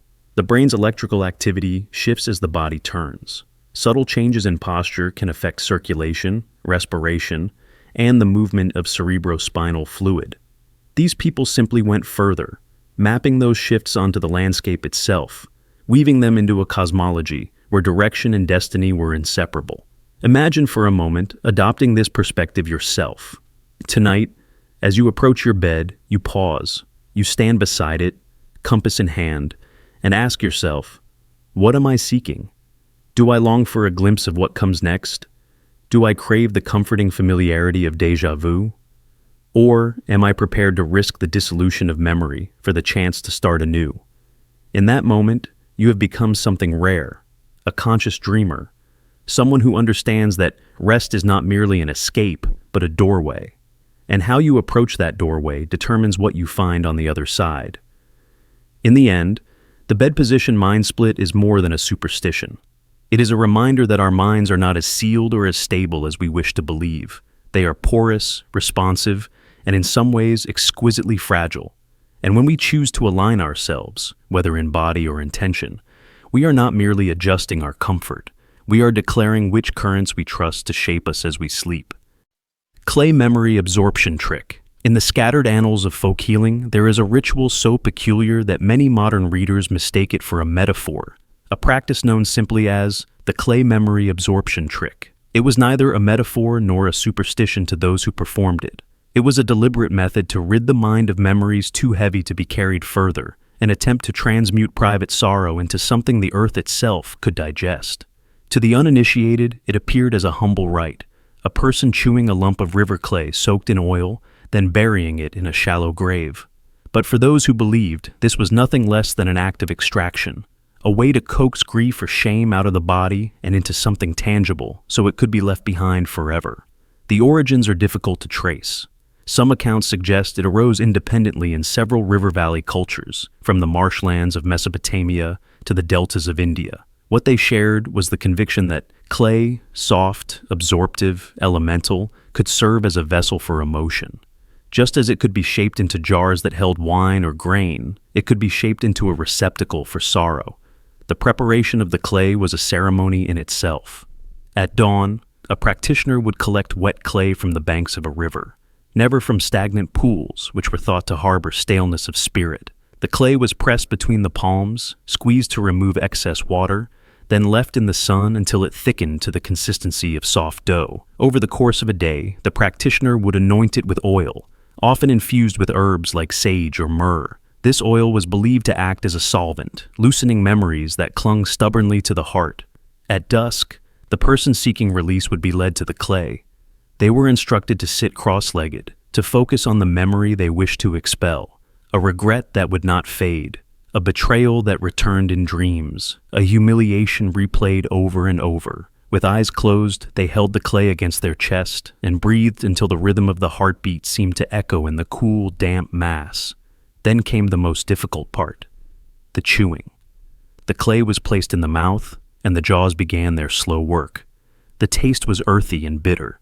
At first, the act seemed purely symbolic, a strange gesture that only mimicked the idea of digestion. But as the minutes passed, something more primal began to happen. The practitioner would tell them to imagine the memory rising from the hidden vaults of the mind, threading itself into the clay. Each chew was a release, each swallow of saliva a washing away. The clay itself was never swallowed. It was turned and pressed and soaked with breath until the mind began to loosen its grip on the memory's shape. Witnesses described this process as almost excruciating, not because the clay harmed the body, but because it forced the person to confront what they had buried. Some wept uncontrollably, their tears mixing with the oil and soil. Some could not finish, spitting the clay onto the ground as if the pain contained within it had grown too concentrated to hold in the mouth. Those who endured were said to feel a profound lightness, as if a weight had finally been exhaled. When the chewing ended, the practitioner would carefully gather the clay, now darkened by oil, saliva, and tears. It was placed in a small cloth pouch, tied shut, and carried in solemn procession to a spot chosen for burial. This location mattered. Clay-carrying grief could not be buried in gardens or fields meant to nourish life. It was usually interred under stones or at the roots of trees considered too old to be harmed by human sorrow. A small pit was dug, the clay lowered in, and a prayer or incantation spoken over it. The words varied, but the intention was always the same. Let the earth consume what the spirit no longer wished to hold. Modern observers often find this practice unsettling. The idea that pain can be extracted physically seems incompatible with contemporary psychology. But those who performed it insisted that the body and the memory were never separate. To chew the clay was to invite the past into a neutral medium, something humble enough to hold even the most unspeakable feelings without judgment. There are records of people who returned again and again to repeat the ritual, each time with a different sorrow. One text describes a man who buried 7 lumps of clay over 7 years, each one carrying a layer of grief from the same loss. He believed that no single ceremony could erase an entire wound. Healing, he said, was the art of returning to the same place until it no longer hurt. In some regions, the practice evolved further. Certain healers began to mix powdered minerals or ash into the clay, believing this increased its capacity to absorb bitterness. Others insisted that the burial site must never be revisited. Once the clay was in the earth, the memory was considered dissolved, and digging it up would invite the sorrow to take root again. Perhaps the strangest aspect is that participants often reported feeling the memories fade, not as an immediate erasure, but as a gradual dimming. Over weeks or months, the remembered pain lost its sharpness. What once seemed vivid and unbearable became muted, like a dream you could no longer retell in detail. Whether this was psychological suggestion or something deeper, no one could prove.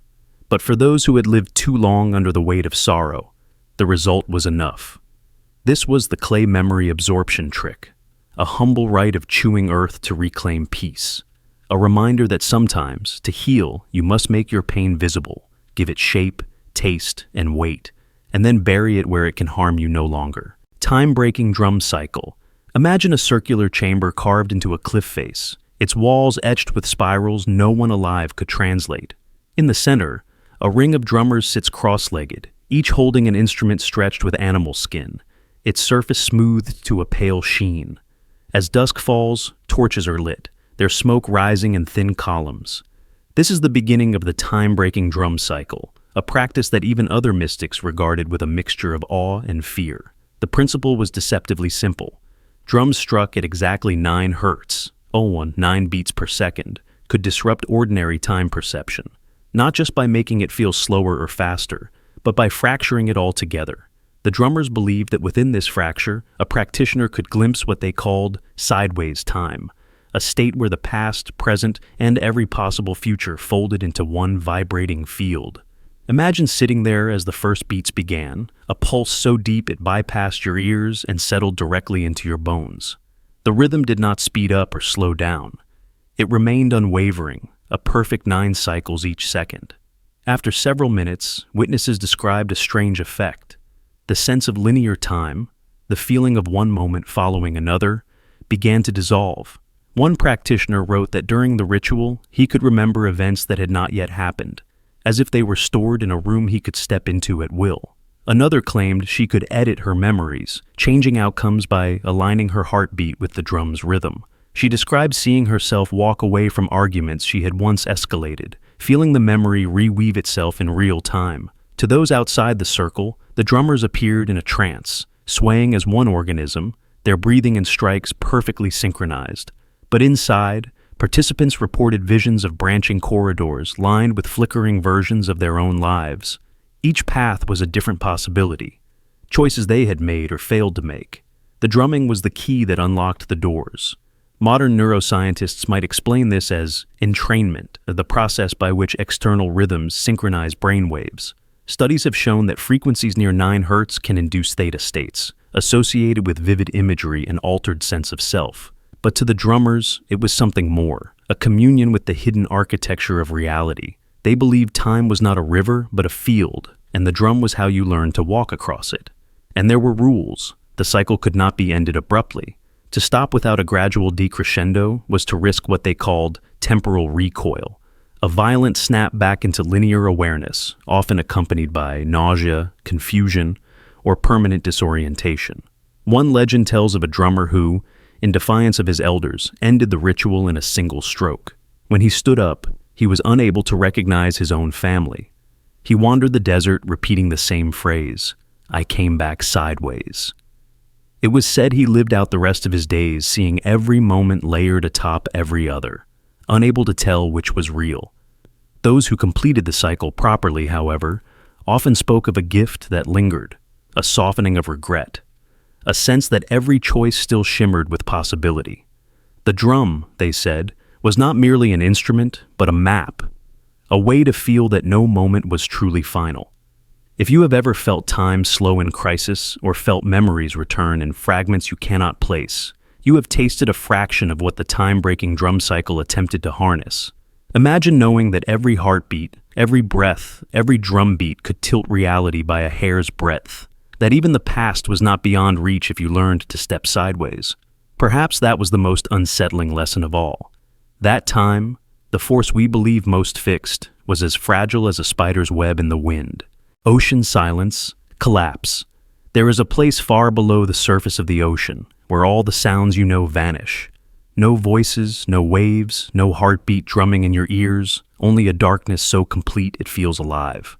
This was the place sought by those who practiced what came to be called ocean silence collapse, a ritual of deliberate descent, of choosing to submerge so completely that your sense of self did not merely dissolve, but was replaced by something nameless.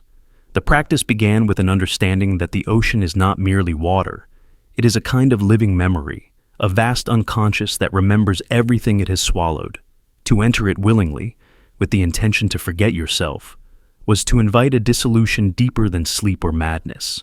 Imagine standing on the deck of a small vessel at night, staring into a blackness that has no bottom. The air tastes of salt and fear. A rope is tied around your chest, not as a lifeline, but as a last concession to the world you are about to abandon. One by one, you slip beneath the surface. At first, there is only the familiar panic of breath held too long. But as the cold seeps through your skin and the pressure builds against your skull, something begins to shift. The thoughts that once felt solid, your name, your regrets, your ambitions, become distant as the stars above. It is not a gentle surrender. It is a tearing away. And for those who endured it long enough, there came a moment when the mind ceased to recognize the body as itself. This was the collapse, the unmaking. When they returned, if they returned, they were not always the same. Some climbed back onto the deck with hollow eyes and could not recall where they had been. They spoke in disjointed fragments, as if they had glimpsed a language no human mouth was meant to form. Others came back serene, their old wounds erased so completely that friends and family wept with gratitude. But there were those whose return was less simple. They came back bearing something they could not name, a presence that clung to them like a second shadow. One man, a fisherman whose grief had driven him to the ritual, was pulled from the water after hours of submersion. When he opened his eyes, he no longer recognized his own wife. For weeks he spoke in a voice that was almost his, but not quite. It carried an accent no one could identify. At night, he would walk to the shore and stand motionless for hours, listening to a sound no one else could hear. Then, as suddenly as it began, the behavior ceased. He returned to himself, or something close to himself. But he never spoke of what he had felt beneath the waves. The elders believed that the ocean did not simply erase what you brought into it. Sometimes it offered something in return, a fragment of its own mind, a relic of all it had consumed. And if you were not strong enough to remain yourself in that silence, you became a vessel for whatever the deep had to give. Modern science has tried to explain these transformations in simpler terms. Oxygen deprivation, nitrogen narcosis, sensory deprivation, psychosis. Words that label the symptoms without touching the essence. Because how do you quantify the certainty, reported again and again, that while submerged, people felt watched, that the darkness around them was not empty, but attentive, that in the absence of the self, something ancient was waiting to step in? There is a story of a woman who underwent ocean silence collapse to rid herself of a lifelong fear she could not name. She descended in calm water under a waning moon. When she was pulled back up, she was laughing, her hands cupped as if she carried an invisible gift.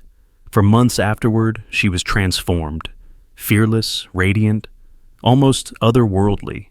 But she began to dream of fathomless trenches, of cities made of bone, of voices that murmured beneath her floorboards at night, and slowly, she stopped speaking at all. It was as though the ocean had lent her something she could not return. This is why the ritual was never undertaken lightly. It was said that if you did not enter the depths with a clear intention, the silence would fill the void of your mind with whatever it found. You had to be certain of what you were willing to sacrifice, and what you were willing to bring back. To the uninitiated, the idea seems like madness. Why would anyone seek such annihilation? But for those who could no longer bear the burden of identity, whose past was a prison rather than a home, the promise of dissolution was a kind of mercy. Because to be undone by the sea was to become part of something so vast it dwarfed every personal sorrow. Perhaps the most haunting accounts came from those who survived multiple descents. They described a progression, as if the ocean was slowly teaching them to abandon the last remnants of individuality. The first time, there was terror. The second, an overwhelming peace. The third, a recognition. I have been here before, and part of me never left. It is tempting to dismiss all this as metaphor, just another story to make sense of suffering. But if you have ever stood on the edge of the shore at night, if you have felt the pull of the tide against your ankles, you already understand something of this truth. The ocean is not merely a body of water. It is an intelligence without a face, a memory without a beginning. To enter it fully is to surrender not just the mind, but the illusion that you were ever separate from it. Tonight, as you listen to this, consider the parts of yourself you cling to out of habit, the old stories you replay, the names you answer to even when they no longer fit. Imagine what it would mean to release them so completely that you could never gather them up again. Imagine descending into a darkness that could not be measured or mapped, and emerging remade, or not emerging at all. This is the promise and the terror of ocean silence collapse, that in the end, identity is as fragile as breath, and sometimes it takes the pressure of 1,000 fathoms to remind us that we are not what we think, not what we remember, not what we fear. We are something vaster, something that waits in the quiet beyond all names, ready to rise when the self finally dissolves. Let me know if you would like this adapted for tone, style, or length. Clean skin frequency hack. They called it the clean skin frequency hack, a practice that merged the primal simplicity of scent with the precise mathematics of tone scales. In a world before synthetic fragrances and laboratory-made oils, initiates believed that every herb carried not only an aroma, but a signature frequency. By rubbing these herbs into the skin, they aligned the body's subtle electrical fields with what they described as sacred tonal intervals. This was not ritual for the sake of comfort. It was a targeted intervention, designed to shift the brain's operating rhythms in ways that modern neuroscience is only beginning to understand. Imagine a stone chamber lit by flickering lamps. An initiate sits cross-legged, surrounded by shallow clay bowls. In each bowl, fresh herbs have been crushed into warm oils: rosemary to awaken, lavender to calm, myrrh to deepen focus. A ritual assistant takes up a small cloth, dips it into the oil, and begins to rub it along the initiate's forearms, chest, and neck. This was the first phase, the cleansing. As the oils seep into the skin, the air fills with layered fragrances, each note chosen for its vibrational correspondence to specific brainwave states. They believed the body is a resonant instrument, easily detuned by fear or anger. To restore harmony, you had to bathe the skin in the frequencies that once guided the mind into balance. The herbs were not randomly selected. Each had been tested over generations to determine the precise scent that would open or close what they called brainwave entry points. Some combinations induced the slow, deep waves of meditation. Others heightened alertness, making the mind feel sharp and bright. Practitioners described a feeling of melting at the edges, as if the distinction between body and space dissolved. It began with heat on the skin, then a subtle tingling that spread inward, eventually reaching the mind itself. The initiates said it was like hearing a chord that resolved all inner tension. The body relaxed, but the awareness grew sharper, capable of perceiving thoughts and emotions as if they were sounds in a vast room. Consider the scale they used to guide these mixtures. Each oil was assigned a tone, mapped to intervals that mirrored sacred musical scales. The pentatonic, the Dorian, the Phrygian, each had its own psychological effect. An adept preparing for an ordeal might use a combination aligned to the Dorian scale, known for courage and clarity. One seeking sleep would choose the Phrygian blend, believed to soften mental resistance and slow intrusive thoughts. This was more than folklore. When modern researchers began to study the neurochemical effects of essential oils, they found that inhaled compounds can indeed alter brainwave patterns.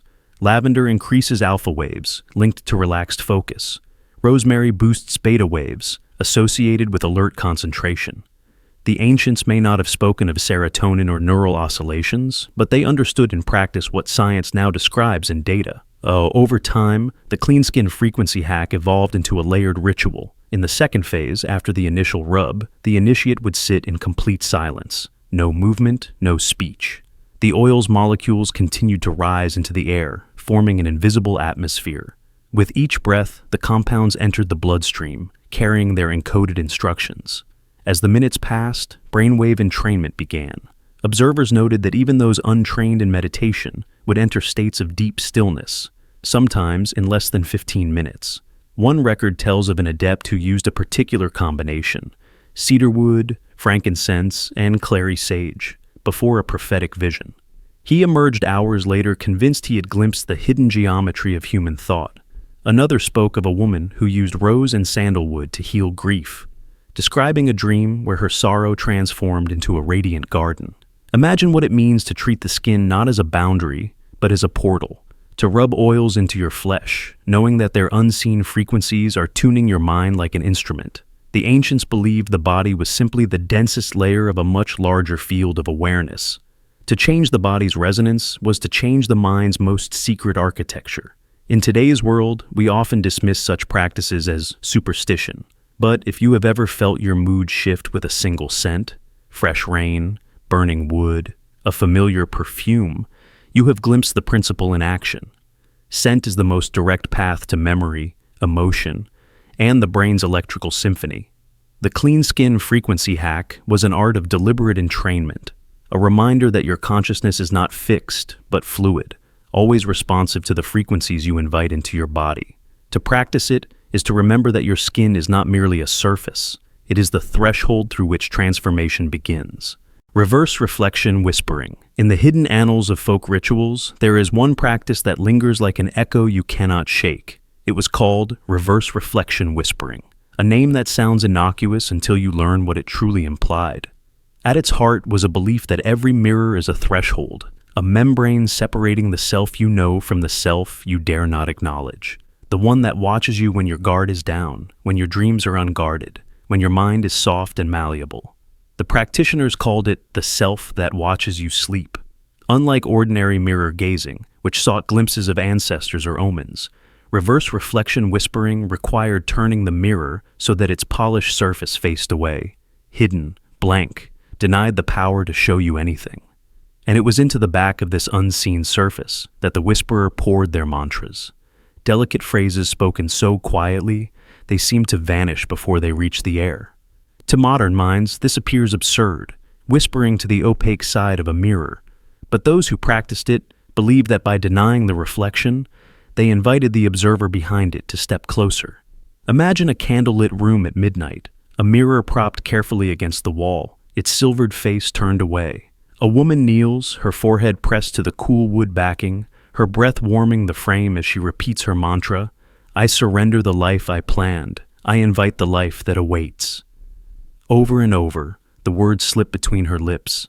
She believes that the hidden side of the mirror is listening, that the self on the other side is awakening. And if she persists, she will not merely be heard, she will be reprogrammed. The central premise was that fate is not a straight path, but a fluid equation. Every choice, every fear, every unconscious belief becomes an ingredient in its unfolding. Most people, the elders said, are prisoners of their own reflection, obsessed with how they appear, unaware of how they are watched from the other side. Reverse reflection. Whispering was a way to step behind that reflection, to address the watcher directly, to ask it to loosen the invisible bonds that bind a life to predictable outcomes. One elder told a story of a man who had failed at every venture he attempted. His crops withered, his children fell ill, his marriage eroded under the weight of bitterness. In desperation, he turned to this ritual. For 40 nights, he knelt before the reversed mirror, whispering the same simple plea, "Release me from the pattern." On the final night, he claimed to feel a pressure behind the glass, as if the watcher pressed its palm against the hidden surface. From that moment forward, his luck shifted. The rains returned. His children recovered. Even his wife began to look at him with something approaching forgiveness. Skeptics dismiss such accounts as the product of desperation and coincidence. But for those who had felt the presence behind the mirror, there was no doubt. The self that watches was real, and it was powerful. It was not merely an echo or a superstition. It was the raw awareness that lingered when the daily persona dissolved. Psychologists might call it the subconscious. Mystics might call it the soul. But to the whisperers, it was simply the silent witness who never slept, never forgot, never stopped recording every word and action. They believed that if you learned to speak to this presence directly, if you honored it as the architect of your destiny, it could be persuaded to alter the blueprints. Consider for a moment what this implies. That within you is a version of yourself capable of rewriting the script you are following. That the mirror, which you have always assumed merely reflects you, also conceals a portal to this deeper self. And that by turning it away, by denying the comfort of the familiar face, you open a channel to something far more potent than vanity. Some versions of the ritual required more than whispers. In certain villages, the practitioner would inscribe symbols on the back of the mirror using soot mixed with oil. These markings, called fate sigils, were believed to act as keys, unlocking the door between the reflection and the observer. Once inscribed, the mirror was wrapped in black cloth and hidden for 3 days. Only then was it brought out for the final whispering. Participants described an uncanny sensation, the feeling that the mirror had become heavy, almost alive, as though it held an awareness pressing outward. One woman described how, after her final night of whispering, she dreamt of standing in a vast hall lined with mirrors, each one reflecting a different version of her life. She was guided by a figure made of shadow and starlight who showed her all the paths she had never walked. When she awoke, She knew precisely which choice to make next. To her, this was not a fantasy. It was a message delivered by the self that watches. Modern science offers little framework to explain such experiences, but even skeptics acknowledge that rituals can be powerful precisely because they create a context where the unconscious can reveal itself. When you kneel in the dark and whisper words you have never dared to say aloud, you are not merely hoping for magic. You are allowing your mind to believe, if only for a moment, that change is possible.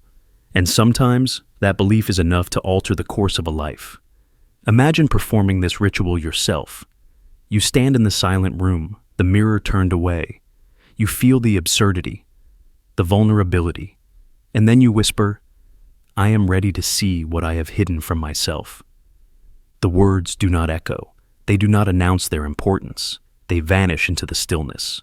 But in their disappearance, they plant a seed. And perhaps that is the hidden genius of reverse reflection whispering. Not that it calls some external spirit, but that it summons the part of you that has always been waiting to be invited. The self that watches is not separate.